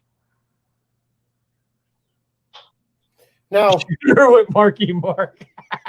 are you into fairy tale kind of movies? I love fantasy type movies. I'm okay with that. Okay, so the 10th Kingdom was a made-for-TV movie, so it's like 7 or 8 hours long. It stars Diane Ladd, Will Cohen, John Larroquette, Ed O'Neill, Angela Lansbury. Oh, God, there's a lot of people in it. But basically, what it is, the premise of the movie is that it starts off in this mythological world, okay, of the 9 kingdoms, and the Wicked Witch turns the prince into a dog, and as he's running from the witch, he trips this two-way mirror, one of the witch's mirrors, and it takes him through this portal, and he comes out in Central Park, New York, and he runs into this girl, and she takes him in because she thinks it's a stray dog. And then Ed O'Neill and the trolls, Ed O'Neill the troll, they come through the mirror as well to chase after the dog because it's the prince. Okay. And they find out that this is the 10th kingdom. They're calling New York the 10th kingdom because of all the big castles, the skyscrapers. Yeah. They find the radio and stuff like that. Well, what happens is somehow it gets back to where they take the dog, John Larroquette and the daughter take the dog back through the mirror, and the trolls obviously fall back through the mirror too. And they go through this whole mythological thing of trying to get the prince turned back into the prince before the Wicked Witch takes everything. And the storyline basis is it's the daughter and her dad. The mom disappeared 7 years earlier. Come to find out that her mom is actually the evil witch in this time now. So it's kind of like Ant-Man? Dude, it's weird. It's a great movie though, but you got to have like 7-8 hours to watch it. Yeah, I was gonna say that's a long one. Ooh, that's a couple days worth of watching for me. I hate sitting in front of a TV. We started it up one morning on a Saturday morning. Did you watch it all? Movie. Okay, so we started it a Saturday morning. We watched like one disc. It was like 2.5 hours. We got up, we went and got lunch, went and ran some errands, came back, sat down, popped in the next disc, watched a couple hours of it, got up, had dinner, did a couple things, sat back down that night, watched the remainder of the movie. And I honestly think that's only one of 4 times I've actually finished the entire movie. I've watched the movie hundreds of times, but I've only finished it like 4. Oh, jeez. I end up falling asleep or something happens. No, I enjoyed it. One of the movies, believe it or not, there's one movie I'll watch over and over again. And whenever I'm having a bad day, I bring up Disney On Demand on my TV and I watch Guardians of the Galaxy. I love that damn movie. I don't know why. I can watch that over and over again. It's a great movie. I think the soundtrack makes it so much better. The movie that I could watch it every day if I'm flipping through the channels and it's on. I have to stop and watch it. Would have to be Tombstone. Oh, Kurt Russell Tombstone. Yes. Right. Yeah, the Tombstone. The real one. That's the only Tombstone. Val Kilmer's Tombstone. Yes. Well, yeah, that's it. Yeah. No, my 2 all-time top favorite movies, hands down, bar none, has to be, and I've seen these movies more times than I've seen anything, is first off, George Strait's Pure Country, because I watched it when I was a kid, and I just always liked the movie. I'm a country fan. Yeah. I like country music. So I've watched that movie a million times. And The Program. Oh, yeah. Hands down, bar none, my all-time favorite movie, The Program. You know what? I did love I'm sorry. Yeah, Volume 1, Evan. Yeah, Volume 1.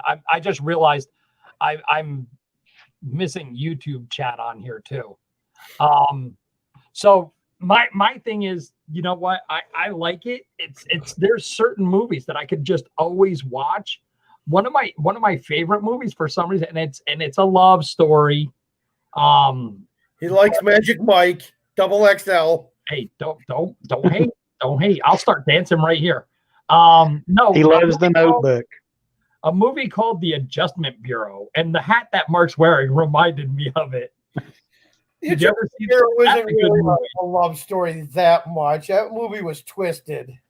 It was awesome. It was a great movie. I thought it was cool as hell. And Nick, there's nothing wrong with me. I just am into creative things.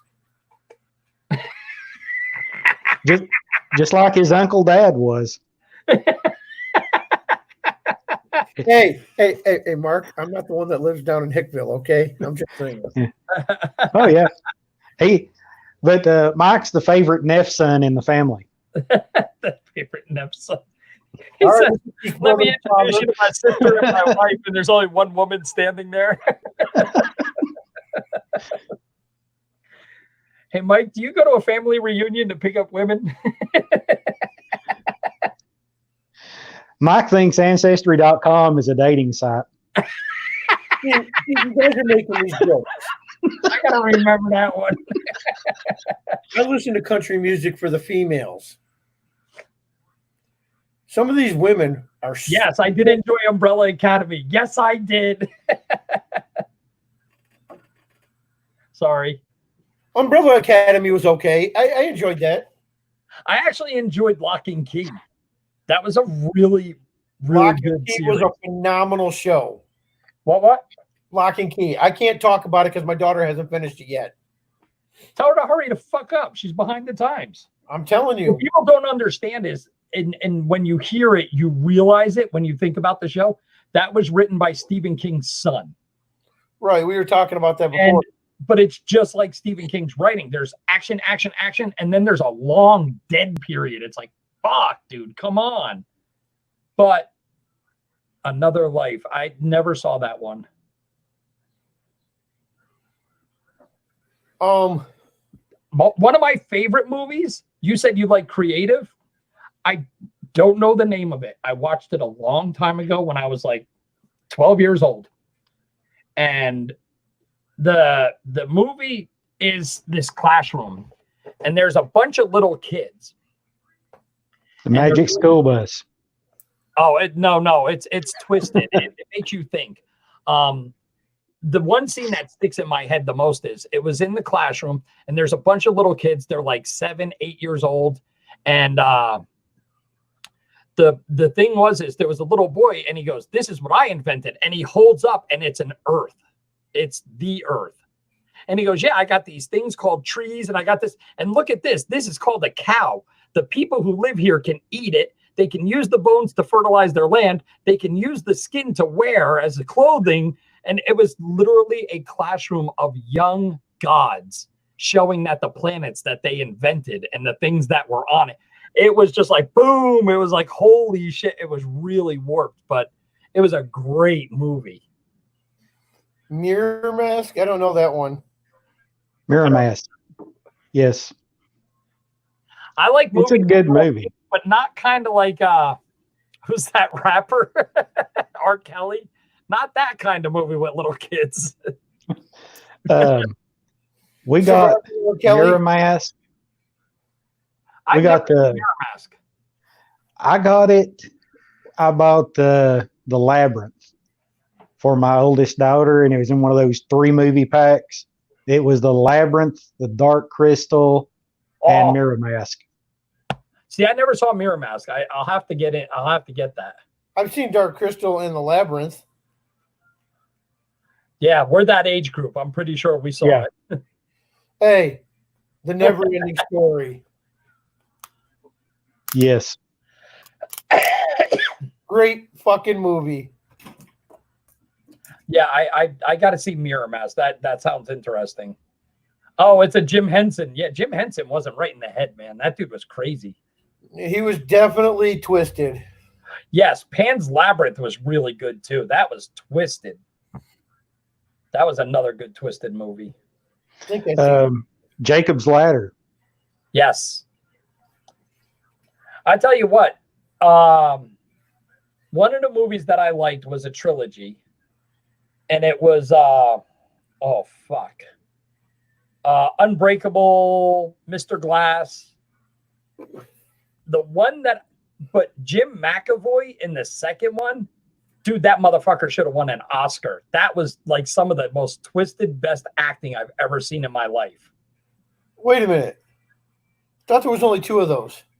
3. There was Unbreakable. and Glass. No, there was, what was the one in the middle? Mark will know it. I can't remember the name of it. I can't either. He has like 23 personalities inside him. So the bad guy he was facing in the end of Mr. Glass, there's a whole movie about him. And I know somebody's going to put it in the chat before I can look it up. I didn't know there was another one. Yeah, there was 3. Split? Split, that's it. Split. Yes, dude, Split was fucking awesome. See, I seen the first one and the last one. I never seen Split. Dude, I'm telling you, I bet you asked Jason and Evan if they've seen it. McAvoy should have got an Oscar for his acting in that, because, dude, he put on at least 6 or 7 different personalities in that movie, and he rocked every one of them. Just fucking killed it. Hey, I like being John Malkovich. Yeah. That was a twisted ass one. Yeah. Evan McAvoy crushed it. He really did. Dude, that was, honestly, they talk about like actors who can like slip into a role. McAvoy slipped into at least 8 different roles in one movie with no makeup, no nothing. And you could tell just before he even said a word, his mannerisms and everything, you could tell which personality he was in. It was really weird. Yeah, he played the Beast in the last one. Dude, he plays in the last one, he played the Beast. He played the little boy. But actually, they said he had like 20 something personalities locked up inside of him. Telling you, tomorrow, watch Split while you're at the shop.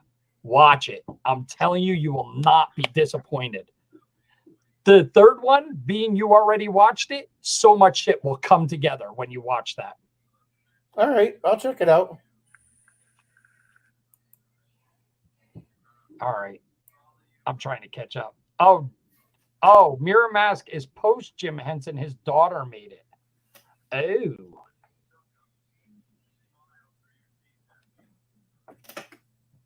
Oh my God. Yeah, there's some really, really like twisted movies out there. You just gotta find them. My son's not in the chat. He watches some fucked up shit. He was all into that. What was that Netflix series? Black Mirror? He was into that for a while. I didn't watch a single episode. I like the Red series. If you don't fucking grab me by the throat in the first movie of the series or in the first episode, I'll fucking... I watched 2 episodes of Tiger King and shut it off, never went back. I like the Red series. Retired and Extremely Dangerous? Dude. I'm going to tell you, when they walk up to Malkovich's house and they start trying to walk up to the house and he goes, "What are you doing? The house is this way." "Oh no, that's just a decoy." Then he opens the hood of the car and they fucking the pig. Dude, my wife laughs at me because every time we see the first one and we're on TV, I'm like, I'd tap Helen Mirren. I'd tap that. I don't care if she's a senior citizen. I'd hit that. I don't know what it is about Helen Mirren, but she is the hottest older chick I have ever seen. I'd hit that. Might need about a half a gallon of lube, but I'll hit it. Might have to get a duster in there and clean out the cobwebs first.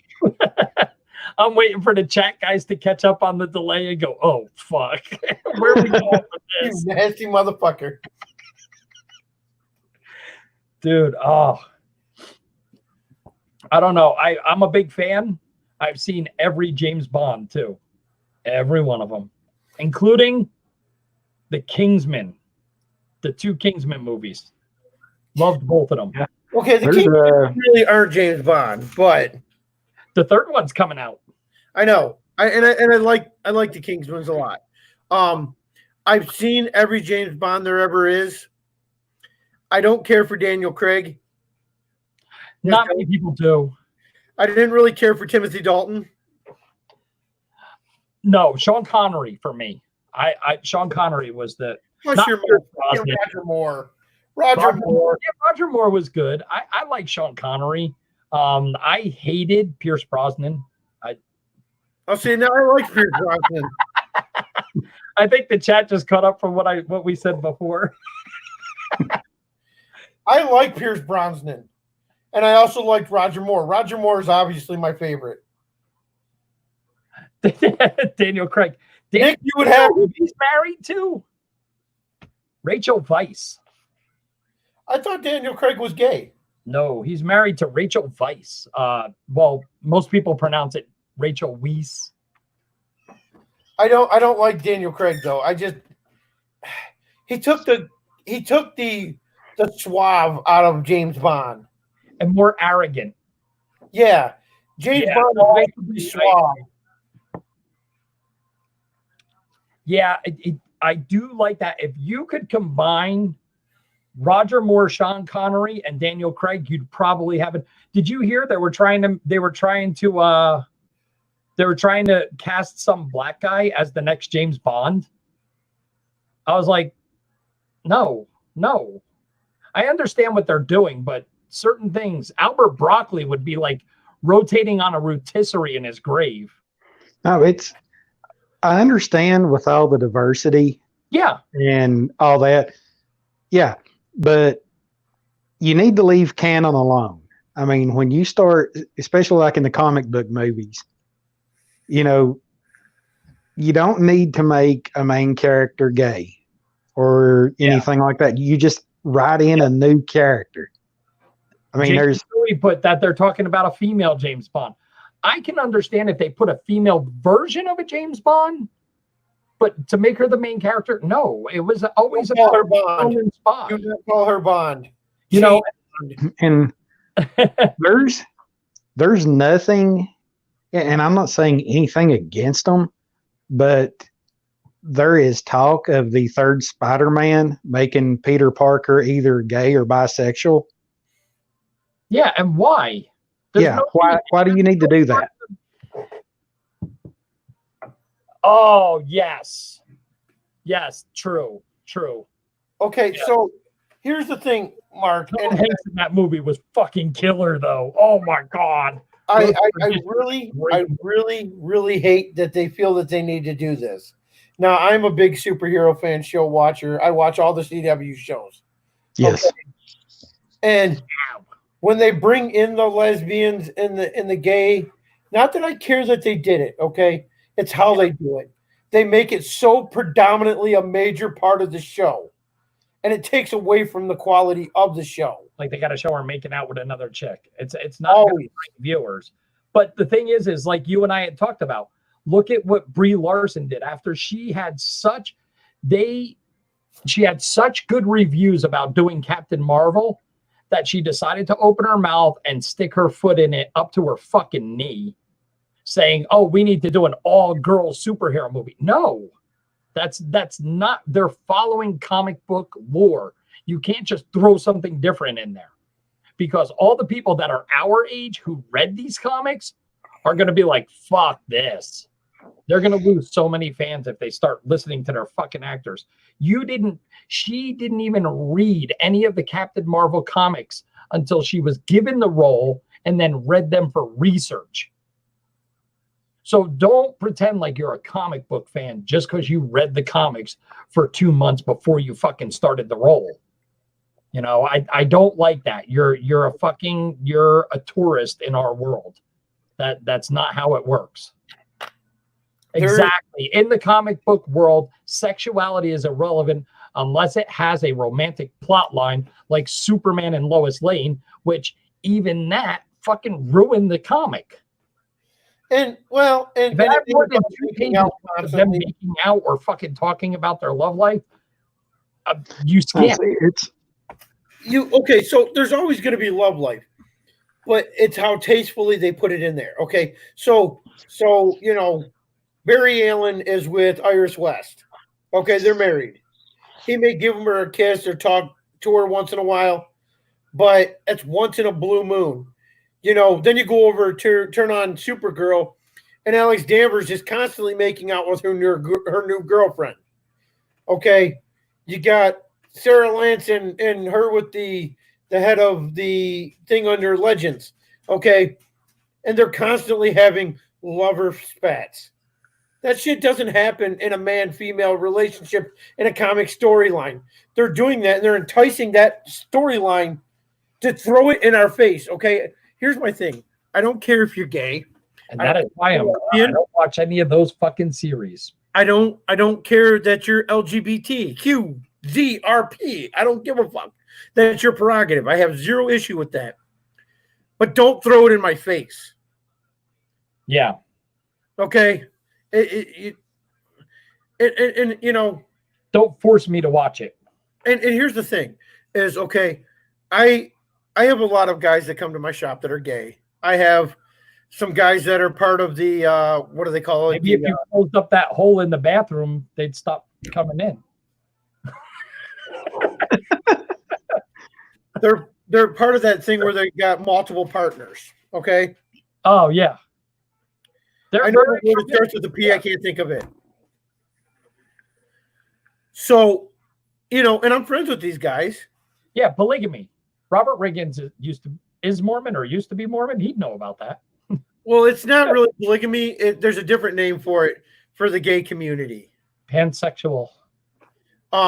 So, and I've had this conversation with them as well. Have you ever seen a show on TV called My Big Heterosexual Life?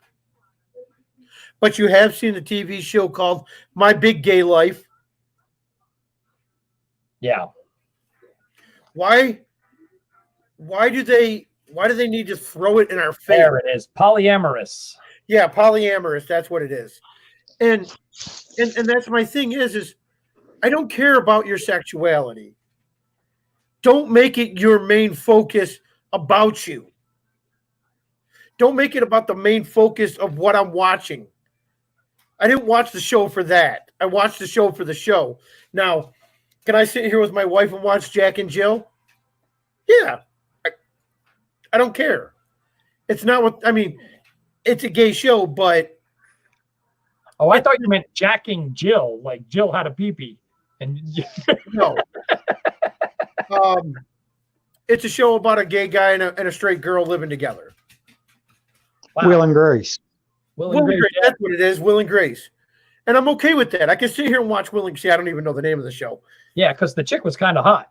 So it's all good. I can sit here and watch that show, and I have no issues with it. They're not throwing obscene gay in my face constantly every second. Yeah, they are. That one guy in that show was a flamer. He is a little flamer, but it's but still, it wasn't overbearing.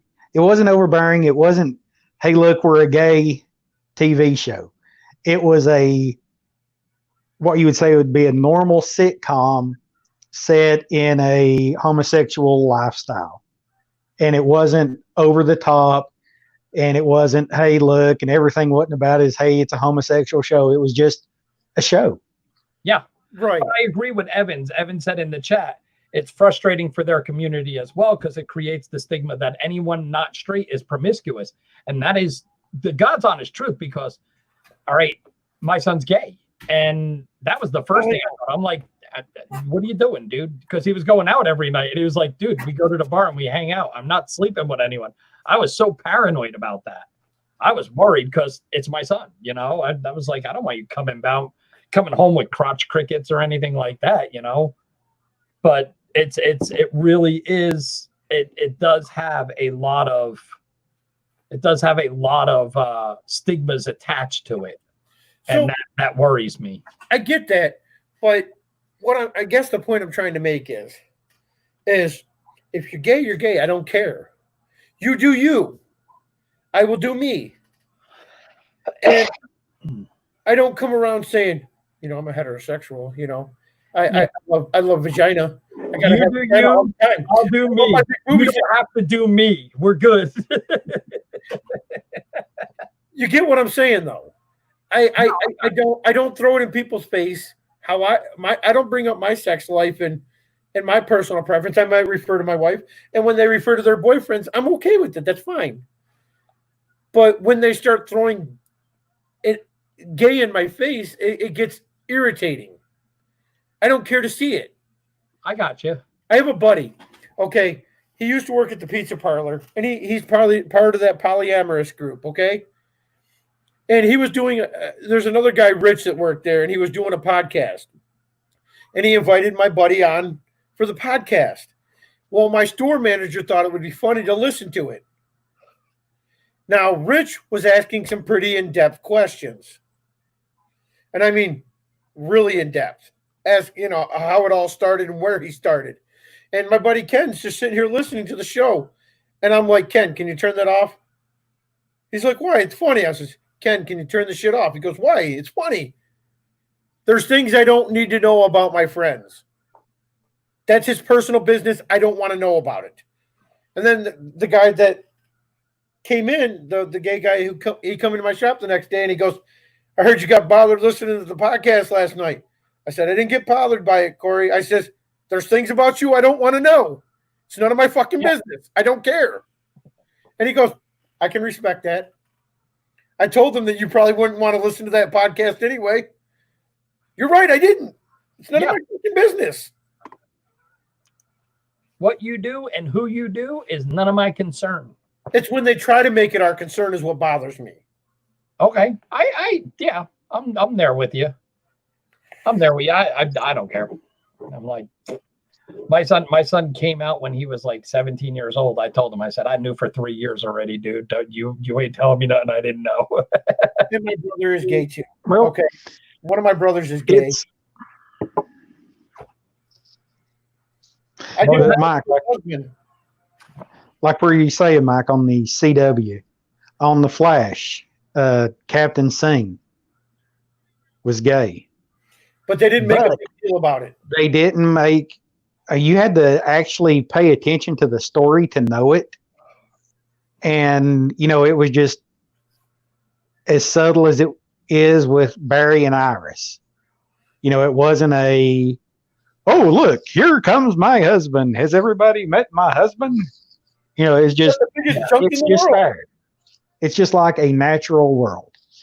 Yeah, and I'm okay with that. Yes. But how they do it on Legends and how Batgirl, Supergirl, and like what they did with Dreamer, and the thing with Dreamer is that she's supposed to be a transgender. Now she's a girl played by a girl who was never a transgender, but she plays a transgender. Now she dates a guy in the show, which is weird, but she dates a guy and she's supposed to be a transgender. But like 4 people at the same time. You seen the LGBT one, right, Mark? Where Dreamer's people were being attacked or whatever. Oh nope. You're beyond me on this one. Yeah, it's a Supergirl episode. So they brought it out and they made a whole episode about the LGBTs getting attacked and murdered because they were LGBT. A whole superhero show about that. It was unnecessary. Well, it happens. I understand. I agree. It doesn't have. There's places you put that and places you don't. I think the problem is you're confusing your Comic-Con fans with the people next door who do the Furry Con or whatever the fuck that is. Don't confuse your fucking groups. That group that's in the polyamorous, yeah, they're furries too. They're what? They're furries too. Oh, they go to furry conventions. Well, then I never knew. You also have the CSI. I was like, what the fuck? But you also have the Comic-Con group, and then the closest thing I've come to reading a comic book was watching all the Marvel movies. Yeah, there's people who go to Comic-Con. I went to Comic-Con one year and we were talking to people, and there's like people going, well, I didn't really read the comics, but I'm into the characters. I'm like, you don't fucking belong here.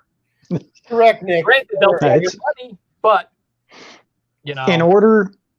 I learned really, really quick, in order to watch and enjoy a superhero movie, you couldn't sit there and be like, wait, what? Huh? Wait, no, that's not, wait. Because they change canon all the time. Yeah, Evan said he completely understands Dumbledore's sexual preference is not my business. It's not important to the story. It actually is important to the story because he cannot fight Grindelwald because they were gay and they were in a relationship and they swore they'd never fight each other. So it is kind of important. That's why Dumbledore hasn't stepped in to help out against Grindelwald. But that's what I get for having a wife who's into fucking Harry Potter. Holy shit, that's a lot of vape. But yeah, it's just my personal opinion. Now I'll put it to you this way. I have a neighbor here. She painted her garage door rainbow after she divorced her abusive husband after like 6 months. We were friends. We got along. We talked all the time. I sold her vape juice. She got married to this guy, and he said it didn't find it appropriate that she was talking to other men. So she wasn't allowed to associate with me no more. I said, okay, if that's what you want, that's your business. It's none of mine. If that's the life that you are, what you're marrying into, then that's your guys' wishes. Okay, that's fine. I'll not bother you no more. And I didn't. So then she got divorced because he was beating the shit out of her, apparently. And she paints her garage door rainbow. Then her 16-year-old beautiful young daughter, Ronnie, changed his name to Pierce and became a boy. So she starts calling and screaming at let the dogs out. Okay. So it got to the point where my wife went off on her one day. Or no, she called the cops on my daughter because my daughter went off on her. Well, my wife rushed home from the store and I'm on the phone the whole time. And she says, well, you know, I can't talk to Mike. He's a gay basher. My wife's like, excuse me? When does he ever bash gays? Now, mind you, I told you I have a lot of gay friends that come to my store all the time, sit there for hours and talk with me. And she goes, yeah, he posts things on gay bashing things on Facebook. I do. I posted 2 things that somebody might find offensive, which might be her daughter. Okay. One was a picture of a transmission in a bathroom. And I said, I walked in the bathroom and there was a tranny sitting there on the floor. Okay. And it was a transmission. And the other one is transgender people want you to accept them for who they are, but they couldn't accept themselves for who they were. I agree. That's the only 2 things I've ever posted. So she's out here telling the cops that I'm a gay basher and that she's a lesbian. And my wife's like, how are you a lesbian? You were just married 2 months ago. You just got a divorce. You were married to a man. Okay, so the cops are the cops were like, wow, this is fucked up. So I had a bunch of the guys at the shop, the gay guys, they're all at the shop one night, and we're all sitting around BSing because they come up, they'll grab a chair, and we'll all sit there and shoot the shit about whatever, life. And I was telling them the story about this, and they all just laughed. And I said, I'm going to tell you guys what. One of these nights, I'm going to invite you guys all over, and I'm going to get those colored little metal things that you throw in the fire that makes it rainbow, and we're going to have a big gay bonfire at my house. On me, dude. I'll buy all the beer. They're all cracking up about this, and they think it's fucking hilarious because she wanted to call me a gay basher. I was going to invite all my gay friends over and let them have a bonfire in my backyard just to fucking show that bitch. I would have the bonfire in the front yard so she can see it. Oh, trust me. She'll see it in the backyard. Trust me. I'd have the bonfire on her front porch. But it was so funny, and And then I go, I did say that the garage door was ugly. She painted it gay rainbow. Okay. Each panel on the garage door is a different color on a white garage. And I showed them all the picture of her garage door because you can pull it up on Google Maps. And even the gay guy goes, that's fucking ugly. Is she really reaching or something? I guess. She is advertising. Maybe she's looking for a girlfriend. Fuck off, Nick.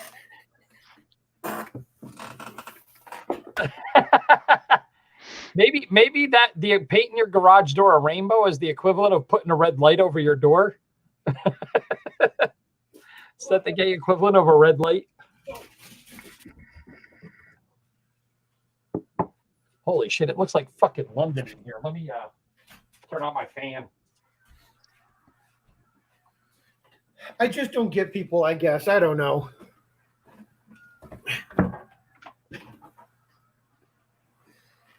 I mean, she went from I'm friends with a few of her ex-boyfriends that she had before the husband that beat the hell out of her.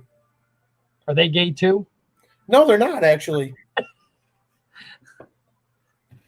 Little on the odd side, but they're good guys. Yeah, I agree with Evan. She's bi-confused. She's not bi-curious. She's bi-confused. I think she was doing it to defend for her daughter's transgenderness. And here's the thing with the transgenders, they grow up, they've got boy body parts or whatever. She was all girl. This little girl was all girl, and she was a cute little girl, and not in an R. Kelly way either. See, I agree with Jason. There's the people who want to, but I think the people who want to shove it in your face are kind of like those people who use their sexuality as a weapon. Yes. You know? And because I told you guys a while ago the story of what happened at Home Depot or Lowe's when I was standing in line, and there's an obvious gay couple, and there's a 4-year-old boy, and he walks over and he sees everybody knows that Lowe's, they have all the flashlights right there. And the little boy's turning them on and off. He's 4. You expect it. And the one guy looks at me and he goes, I didn't raise my gay son to be so obnoxious. Turn them all off. And the little boy's like, but I'm playing with them. And he goes, you're my gay son and you will act accordingly. And I was like, how about you just raise a son instead of a gay son? You know, let the kid decide what he's going to do. And his boyfriend looks right at him and he goes, it's about time somebody said something. His boyfriend's obviously pissed off about it too. And he goes, no, he's my son. He'll be just as gay as I am. And I was like, and some big guy turned around and he goes, you're a fucking piece of shit if you're going to force that kid to be gay. He goes, because you're doing to him the same thing that your parents probably did to you, trying to force you to accept something that you're not. He goes, you're gay. Did your parents try and make you straight? And he goes, well, yeah. And he goes, you're doing the same thing. That boy might be straight and you're forcing him to be gay. He goes, how about you just raise that kid properly, like this guy said, and let him decide for himself. Be a better parent than your parent was. And I was like, you the man, paid for my shit and walked out. I was like, I'm done. Hey, guys, I'm going to have to duck out. My battery's about dead. Yeah, I think it's time to end it. We've been on for almost 2 hours now. It was definitely fun, though. We went all over the fucking board. Comics. Yes, we did. even had vape celebrities stop in. Woo! You know, it's probably good that they weren't here for the end of this conversation. This is true. We just need to hope that what Fagan done to that one company, he don't do to this stream. Wait, what was that? I said we just need to hope that Fagan doesn't make this stream go under like he did that vape company. Hey, if they were here, they might have brought up, you know, trannies in the dark and having to lick the hole to get it wet and then realizing that you're with a tranny. Yeah.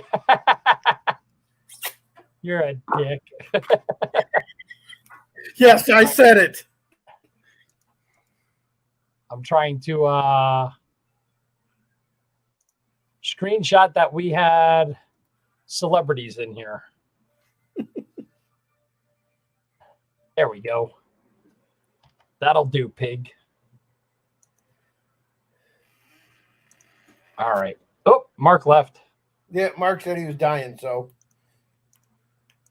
I don't know why this screen went dark. Oh, there it is. Yeah.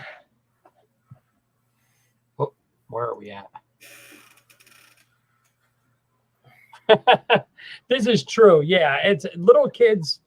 They don't know. I know. I see the things about like that one who's, that one little boy who identifies as a girl and he's 9 years old. And the weird part is I work in pediatric orthopedics. And those gay men just swinging their junk all in his face. Yeah. And I work in pediatric orthopedics, so I see lots of kids every fucking day. And we do have a couple that are regulars. They come in and it's a boy who identifies as a girl. We have a girl who identifies as a boy. And I understand that, but not at 4. Not at that age. That's not at 9. Yeah. Yeah. I don't believe it. It's like they have the one little boy who identifies as a girl. He's like 9 years old.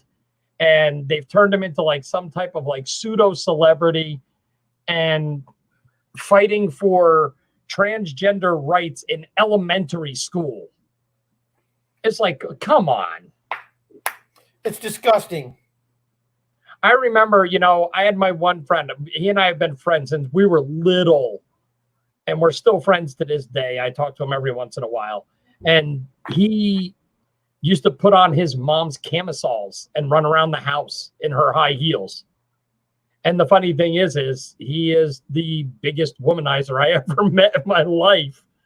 He used to cross dress when he was little. He just liked the feel of silk on his skin. Yeah, no, I think there's a problem when they try to depict what a child's sexuality is. Yeah, no, I agree. And that's the thing is the ones that are doing it are the ones that are so vocal, shoving it down everybody's throat. Yeah. And that's the real problem there.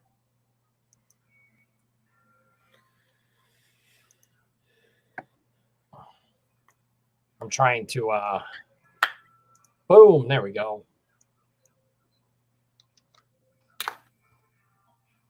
I am actually going to work on as soon as we get off on giving you an idea for that yeah, what we talked about. Yeah. I'm going to have to figure out how I do this. I have no idea what the fuck I'm doing. But welcome to my world. Yeah.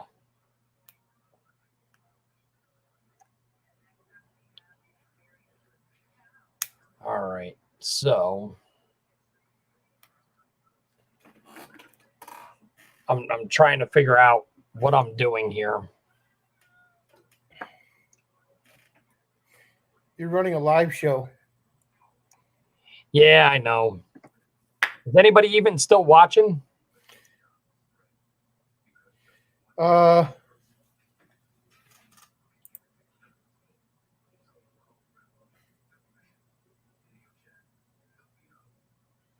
don't know how. I don't know how to check. Yep. Jason is 5 watching now.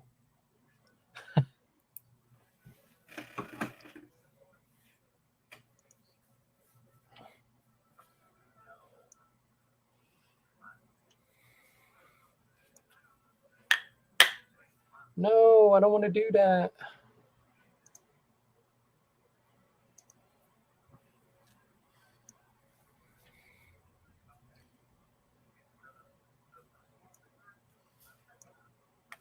Well, Bill, like I said, I'm always here for the show. If we need to do it again next week, just let me know. No, I gotcha. I gotcha. I'll always come and help. Yeah. Evan, yes. Avatar right there. I've been vaping on it tonight. It actually came in the mail today. And oh my God, I love this thing. I really do. I put a different drip tip on it because I didn't like the other drip tip. And I put the clear tank on it right away. It came in today in the mail.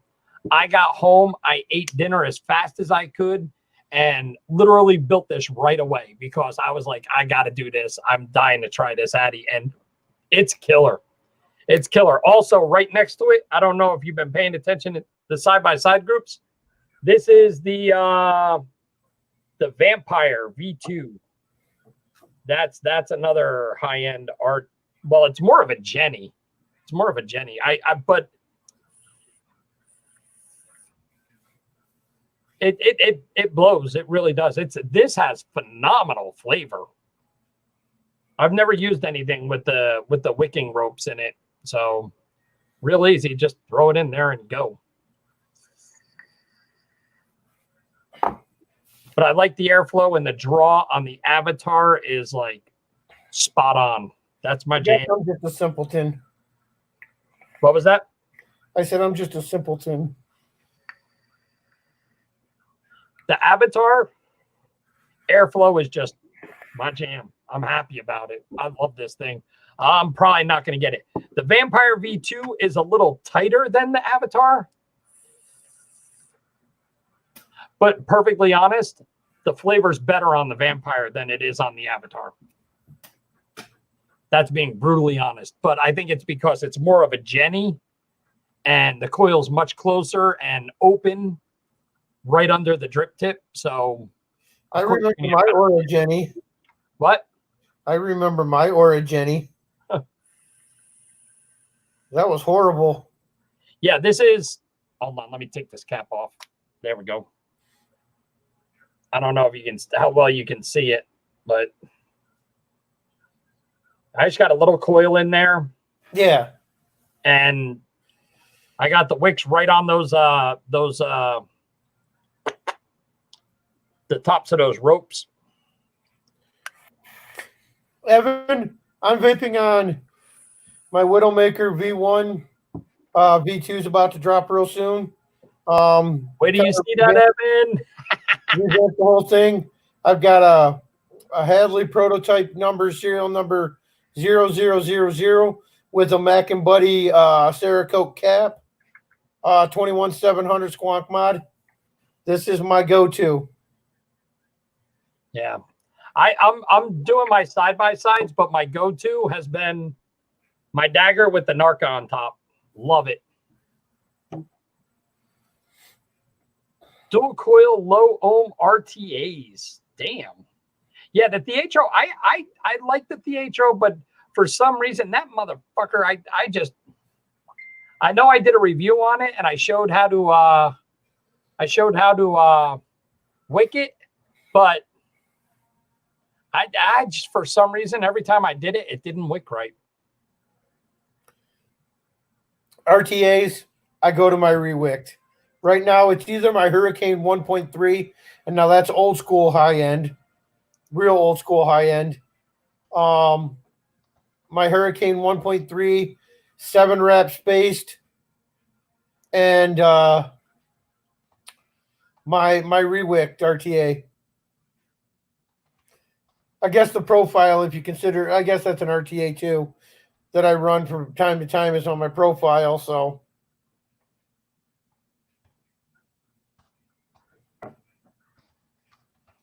99% of the time, I have one of my mods in my hand with my Hadley on it. Oh yeah, Bolton flavor. Yeah, you should have mentioned that before. What's his name? Mark left. Mark just did a trade, and he's got a flavor on the way. He's never had one. And me myself, I've never had a flavor. I had the Wicked or the Wicked or whatever the hell you want to call it. I had that for a while, and that was great. I still have it. Yeah, I still have the Vape. Lopsided vape. No, it was all right for me. I had no problems with it because like the single-sided airflow, I think the Day One did it better because it didn't feel lopsided at all. But I mean, I've kind of wound down. I don't have many RDAs left. Yeah, the rewicked on the nicely. The nicely is a nice mod. But I think it's ugly. For me, it's my Narca all day long. I love that fucking thing. If I ever get in trouble with money, I'll probably let it go, but I think that'll be the last thing I let go. See, out of all, now I'm gonna talk about Charles's mods. And I'm not gonna talk bad. Out of everything that Charles has done, okay, do I like the Billy Club? Yeah, it's a great design. The Blackjack, great design. The nicely, I thought was freaking ugly.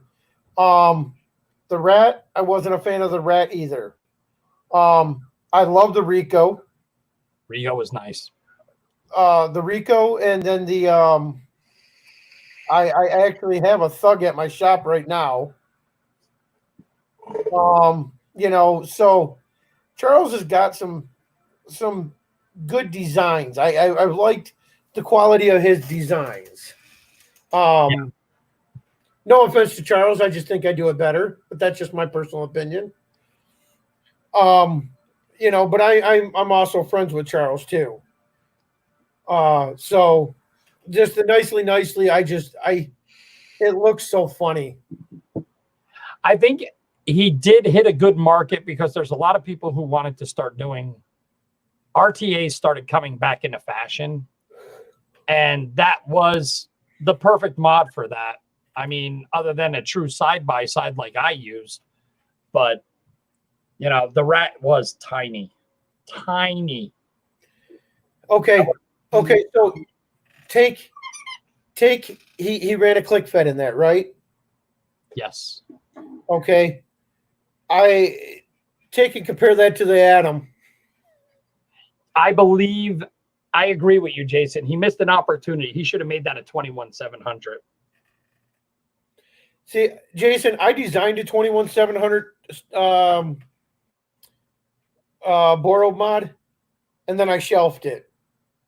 When it came to 21700 doing a Boro mod, I didn't want to follow suit. That was one thing. I had designed that before the stash box was even released. I designed the Boro mod. And I had so much on my plate that I couldn't get it out before everybody else, so to speak. And he went and dropped the stash box, and I shelved mine. Because as much as it was different, it was kind of the same in my opinion. So we shelved it. Yeah. And that was my theory with it. I took my original Catalyst 21700 and we converted it over to a Boro style mod, where on the back of the mod it is where the tank went in, but it would have had the little stash chamber just like his does, and it was becoming too. When I saw him release his, I'm like, yep, nope, shelf this, and we put it on the shelf. Bill will tell you I have a lot of designs that end up on the shelf because I don't like where they're going, or they look too much like I'm following the trend of other modders. And that's one thing I try to stay away from is looking like every other modder. I try. I don't always succeed, but I do try. So we kind of shelved the Boro and started work on the Crown.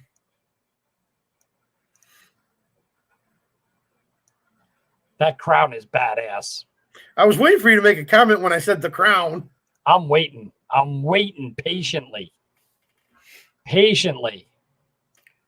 Yeah, because that Crown's going to be something to talk about. I just got to get that board, and I've yet to get any contact with anybody on that board. Yeah. Well, that's going to be the deciding factor. Yeah, on what it's coming out with. Yeah. Yeah, I mean, the Billy Club was a great idea, great design. He had the same inspiration for his Billy Club as I did for the original Widowmaker.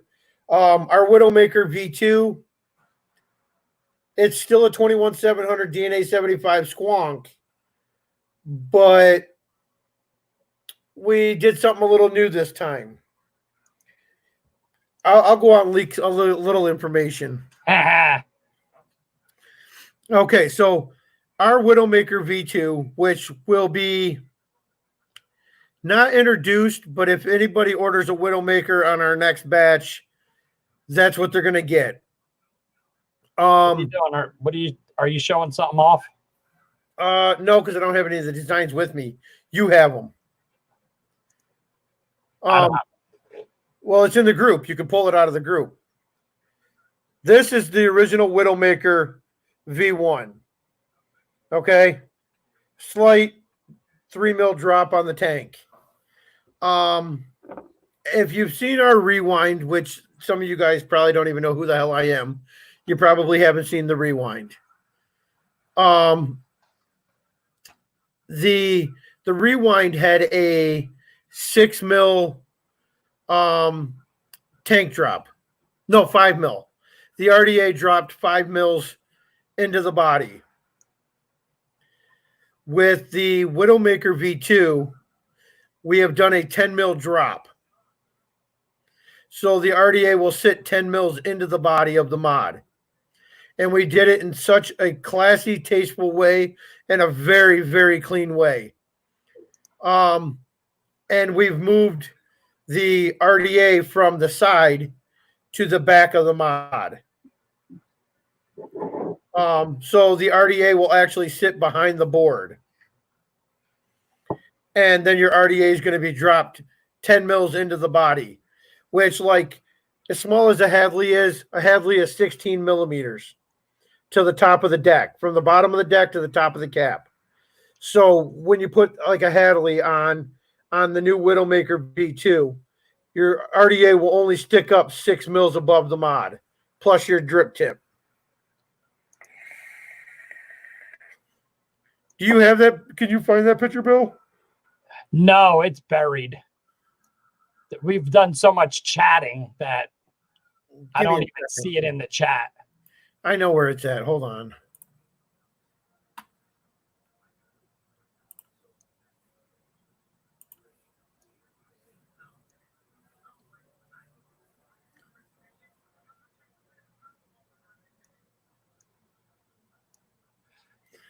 There's Mark's. This has not been shown off to anybody yet in this entirety. Just give me a second. I'll find it.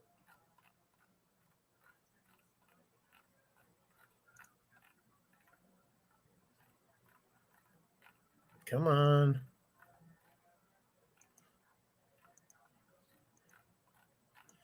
It was right before all that.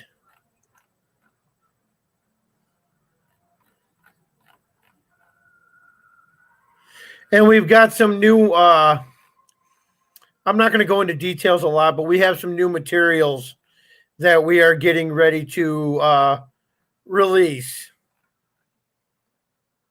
Some materials that I have not yet seen used in vaping yet. Yes. I know what that is. Yes, you do. Give me a second. I'm still scrolling here.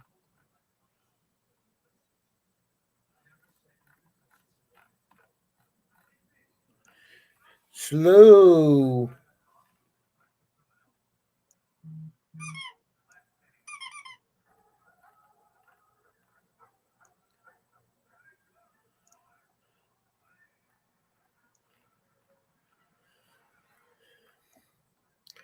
Marking his freaking blue gloves on his feet, flip-flop picture.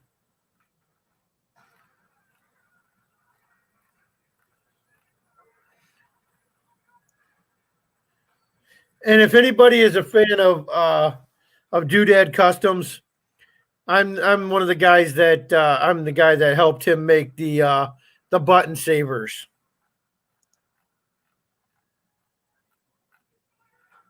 As well.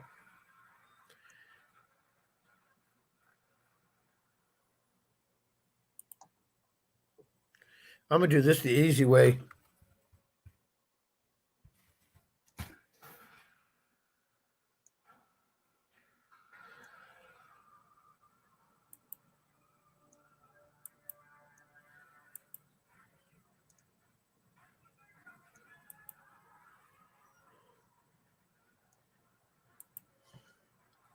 Haha.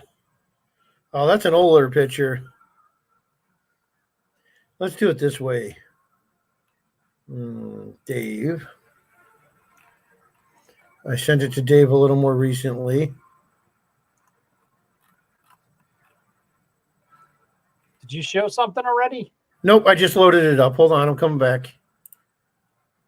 All right, let me share screen.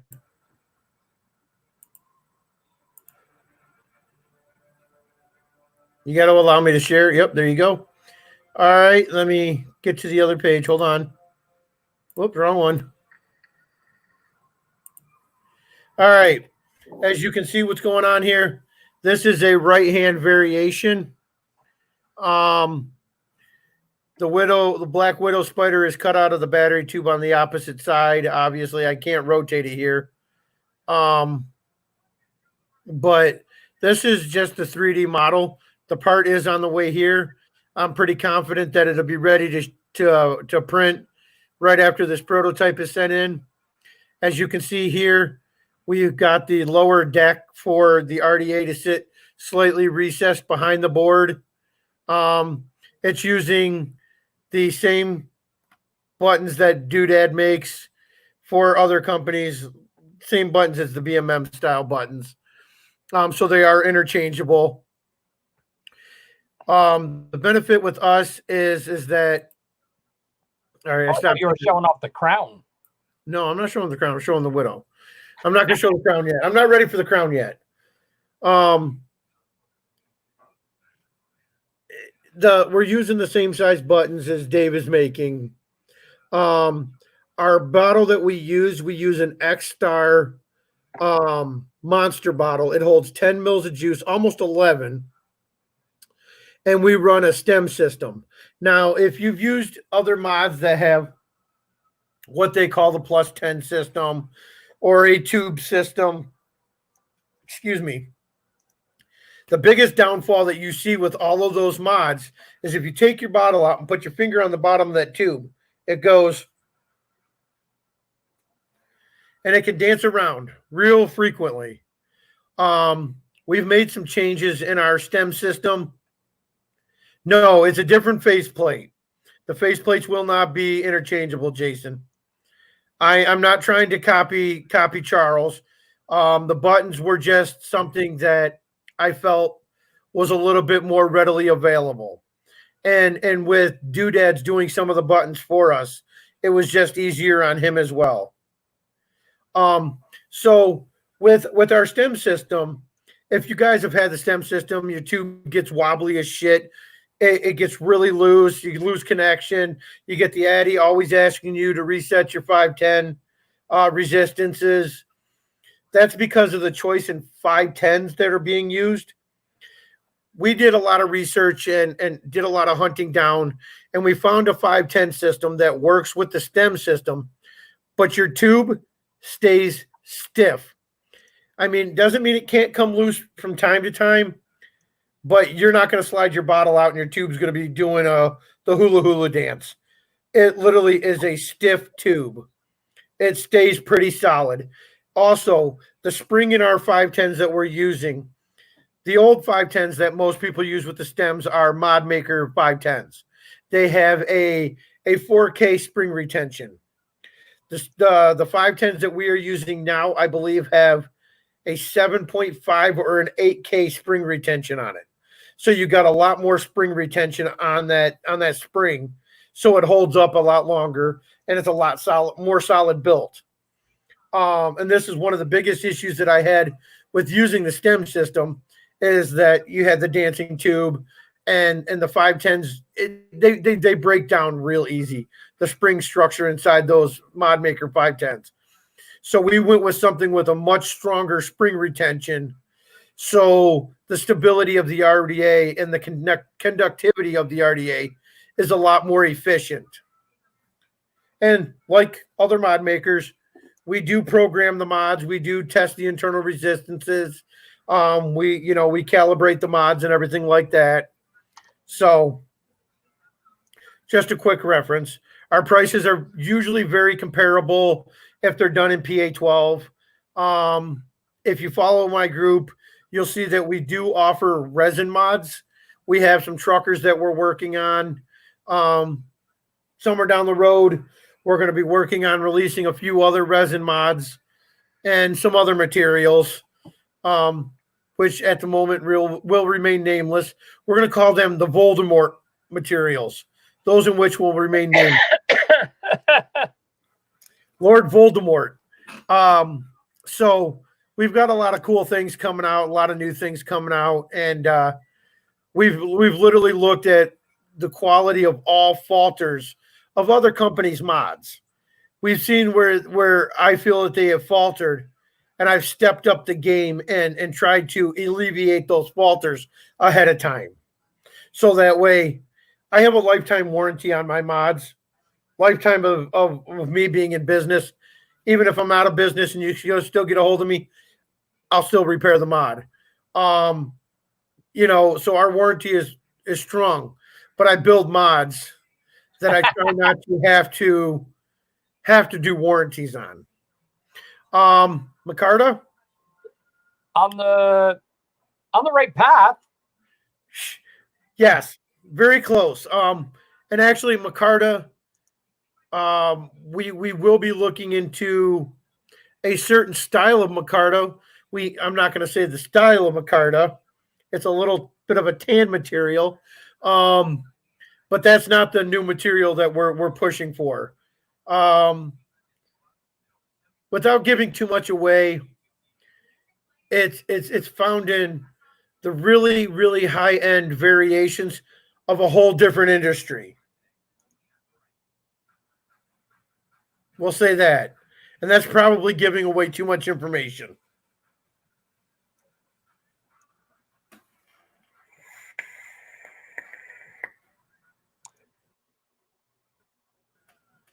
If you're a member of my group, EVC Mods and E-Liquids, or send me a PM and I'll get you added in, not a problem.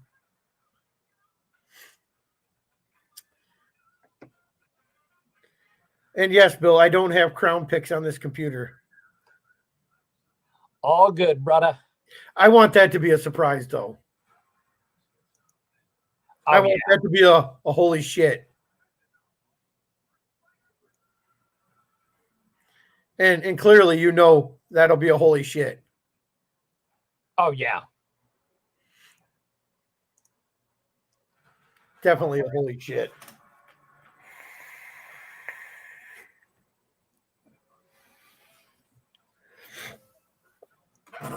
I realized I don't have the most steady hand on some of this shit. Yeah, Jason, I take a lot of pride in what I do. Prime example, I'm going to give an example here. Robert Riggins was here earlier, and if he's even listening, he'll contest to this. We sent him out a mod. He wasn't happy with it. Some things happened in the print that I did not see.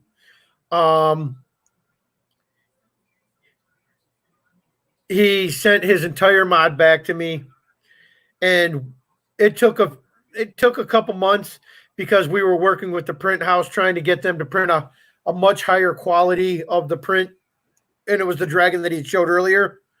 So we went almost 3 months without doing a drop because I refused to do a drop and make a profit on mods until his was completed.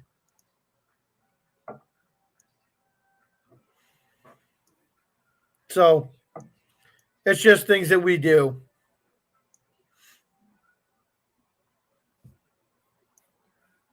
Are you trying to design that, Bill? Yeah, I'm already done. I'm just cleaning it up already for what I'm doing. Are you doing it in paint? Damn Skippy. The life of a designer having to design a three-dimensional product off of paint. I could have used Paint 3D, but I didn't want to. Yeah, well, here's the twist, Jason. With Nevada, they've now created this fucking stupid gateway for vaping.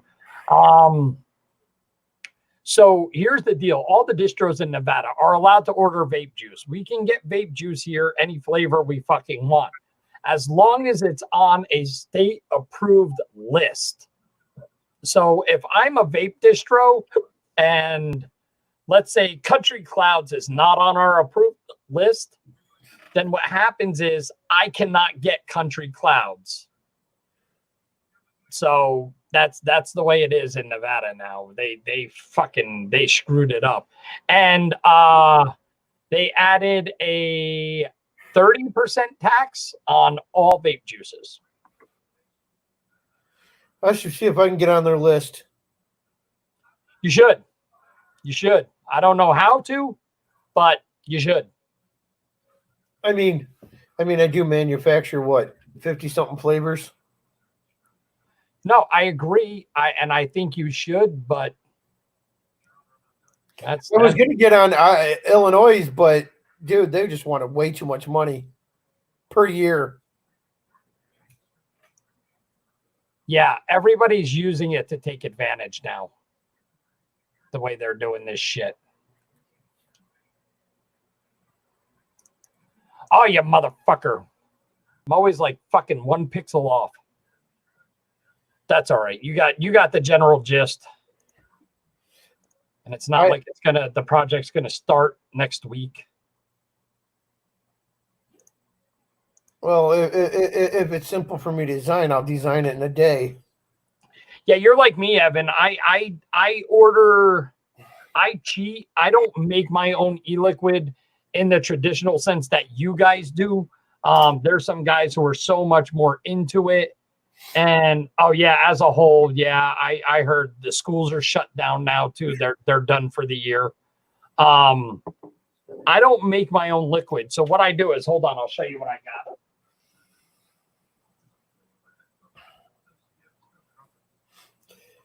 After he's done talking, I'm going to ruin the coronavirus for everybody. So I go to Liquid Barn and I buy this, which is base nicotine 3%, 70-30 VGPG. This is unflavored, 500 mils. There's still about 30 mils left in there. And what I do is, after I buy this, I go to Flavor Jungle and I buy the flavor shots. And after I buy the flavor shots, I just realized who you are, duh. I buy the flavor shots, and I think I'm doing right now the DIY or Die Triple C's and RY Forever. Both great flavors. And I bought 250 borosilicate glass bottles. And then I just put about 210 milliliters in each one, dump in the 230 mil flavor shots, shake them up, let them steep for about 2 to 3 weeks. Good to go. Good to go. And I also buy, you can buy the setups. I think they're $5 for 5 bottles or 6 bottles, and you get, or 5 bottles, and you get 5 bottles, the little snapping caps, the self-sealing caps, the tamper-resistant ones, and you get labels for all of them. So I just mixed those 2 big borosilicates. I bought some nice little stainless steel funnels, and as soon as they've steeped for like 2 to 3 weeks, I just drop the little funnel and fill up each of the little bottles and put a label on them and put them up in my cabinet. Okay, since we're not monetized, I'm gonna break the coronavirus for everybody. I have gotten a lot new information, and I haven't been bringing this up. Okay, so if people watch the news, they'll see that Michigan is probably one of the highest. Actually, we've superseded New York. Yep. It's a lie. Oh yeah, I've heard that from multiple people. Well, hold on. It is way blown out of proportion. So in the state of Michigan, Detroit area is the highest confirmed cases. And I use air quotes for a reason. We have one of our main COVID centers is Beaumont Hospital of Wayne, the same city in which my store is located.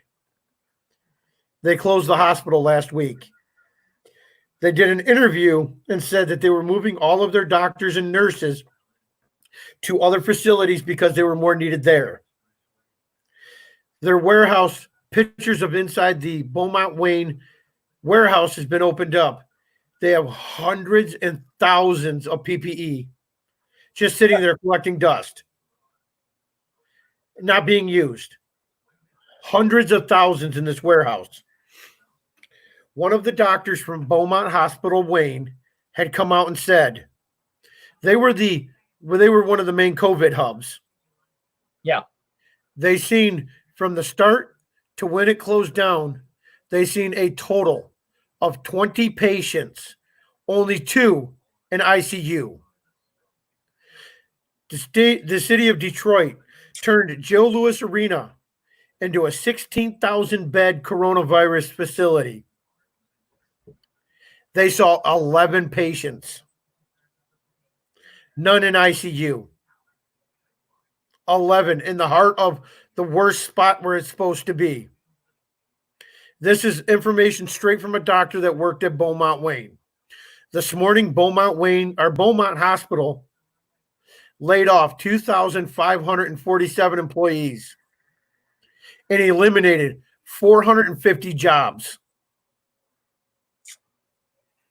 If we're the highest count in the United States of COVID patients, you explain to me why 2 of the biggest hubs in the area had 20 patients and 11 patients when they're reading off thousands and thousands of numbers.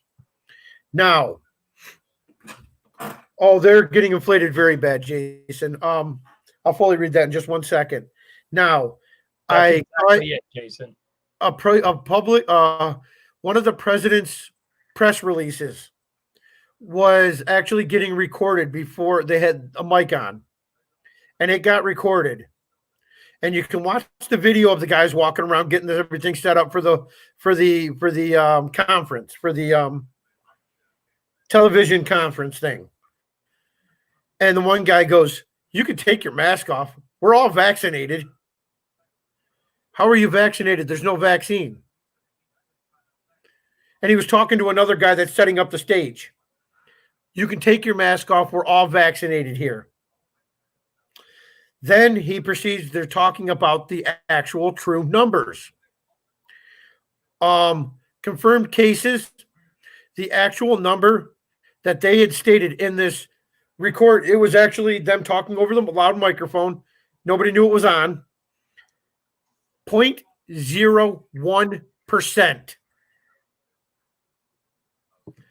of confirmed cases. And then they go on down the line and they called it a hoax. They called the coronavirus a hoax. I heard this firsthand from the recording, and you can actually see the guys talking as you're listening to this. So it wasn't audio dub. It was nothing like that. These gentlemen were literally talking as they were setting up the stage at the press conference for the White House.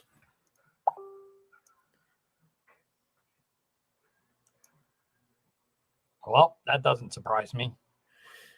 So I am one to believe this was a political ruse from the start.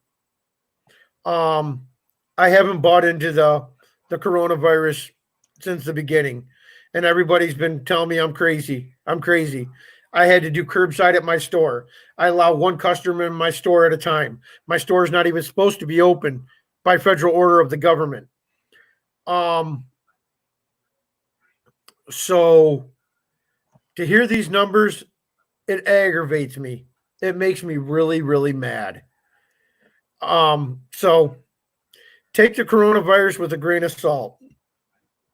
Everybody seems to know somebody that knows somebody who died. Doesn't mean they died from a coronavirus. It's kind of like that meme.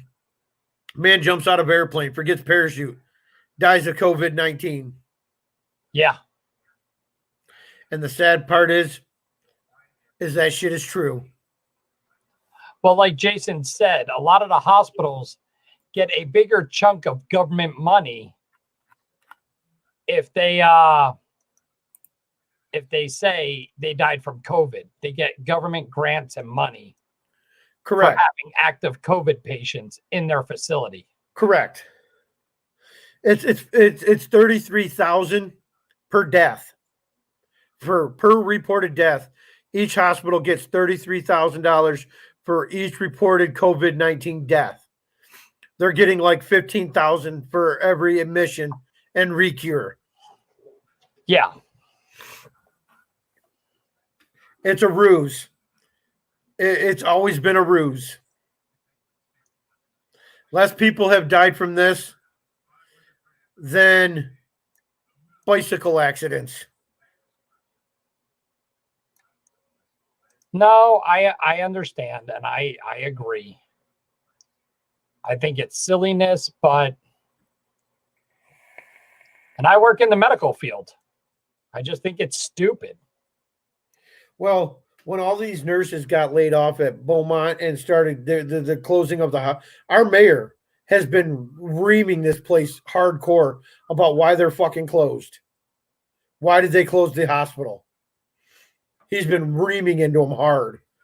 And this is where a lot of the nurses that were working there are coming out and telling the truth.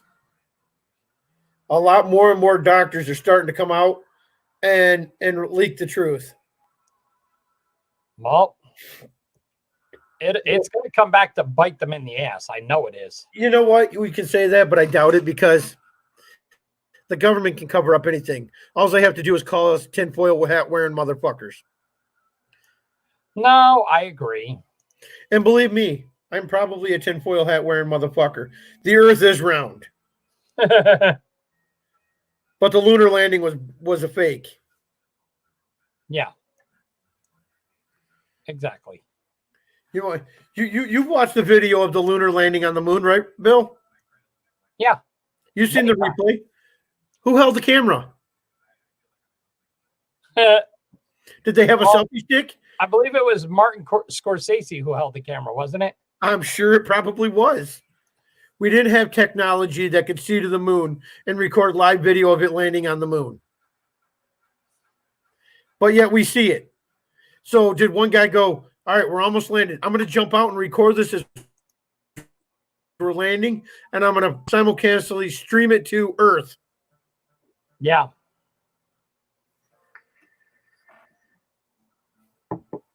$1984. I think Soylent actually is a more accurate. No, 1984. The book 1984 actually depicts in the year of 2020 a mass pandemic. Oh, yeah. Like the world has never seen.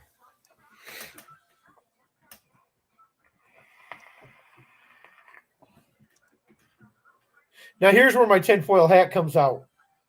I believe it's all the New World Order doing this.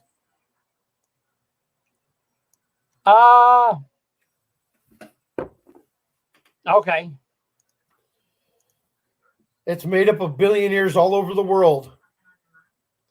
Bill Gates is one of them. Oh, wait, Bill Gates is also one of the biggest founders of the World Health Organization. He's a supporter.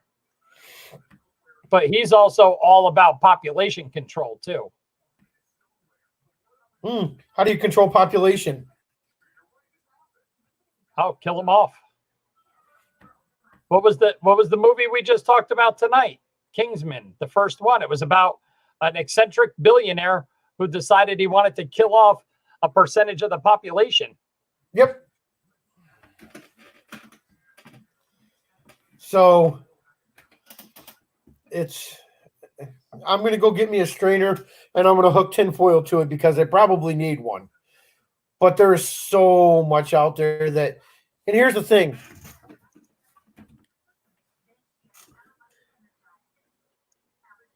Yeah. Here's the thing. If we question nothing, we are sheep. If we question everything, we're conspiracy theorists.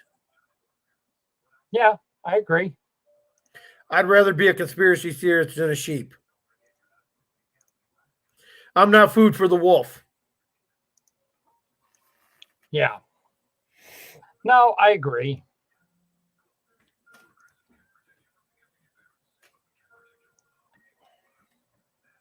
And every fucking media is full of shit.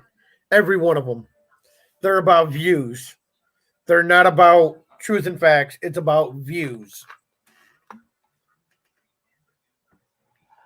I've made this point multiple times. I remember back in the day when I was younger, there was guys in the media who lost their job and were put in jail for reporting fake news. Well, here's the problem. Nowadays, they're constitutionally protected. Well, here's the problem with that. It's because they're under the Entertainment Act.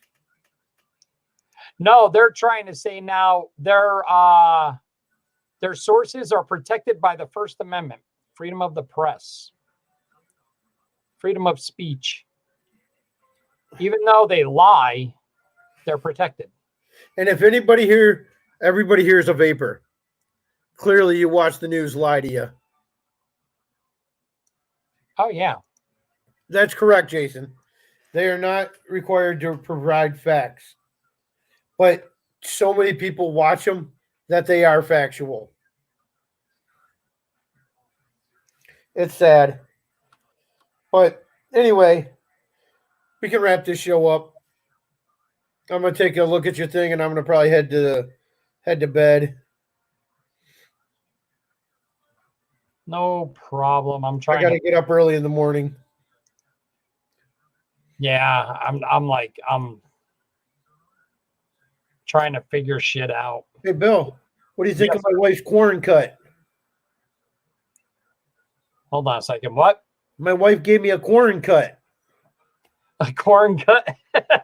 She did better. I don't have one. Dude, I tell you what, I want to end this just so I can get a fucking decent haircut. The funny part, Jason Tui, being you're still in the chat, all the barbers in St. George are still open. So me and a couple of guys from work were talking about everybody gives me $5 and we're going to take my car and we're going to drive up to St. George just to get a haircut on Saturday morning. I had my wife give me my corn cut on Saturday. Yeah, I'm going back and James Royal treatment, King's Royalty or whatever the hell it was called. Yeah. But keeps me light.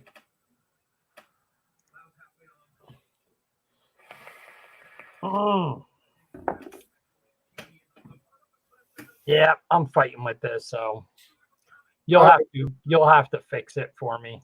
I'm sure. I'm getting so mad at this.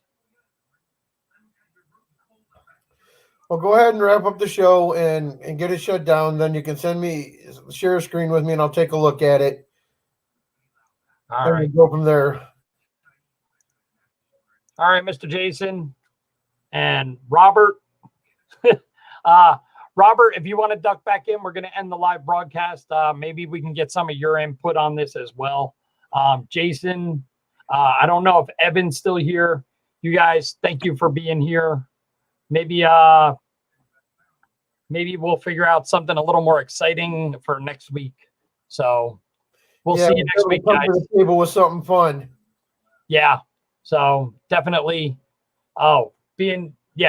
So I'll do a teaser post. Make sure, Jason, you and Evan check out the group. If you need, I'll send you an invite. It's called Working Class Aristocrats.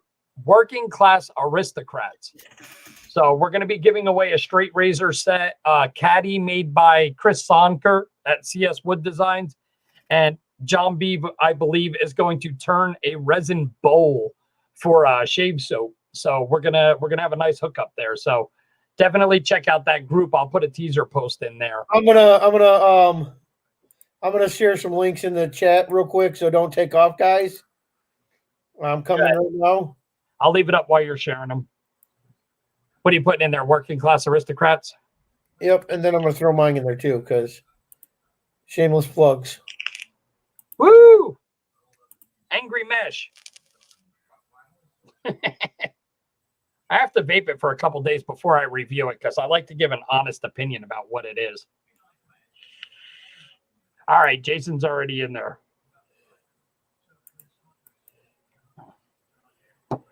Need to check. All right.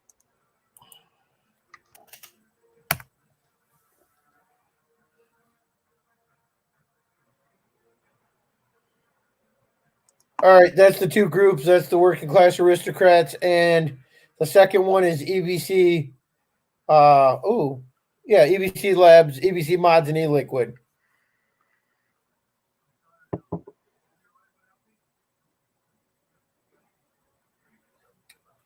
So mine, it's my group.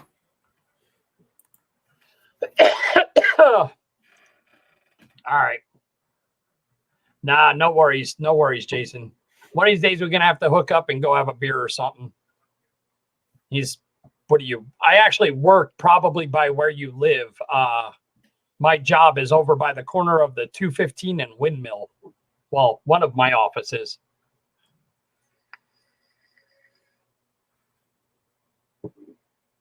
All right. So, gentlemen, be good. Stay out of trouble. Don't let your meatloaf.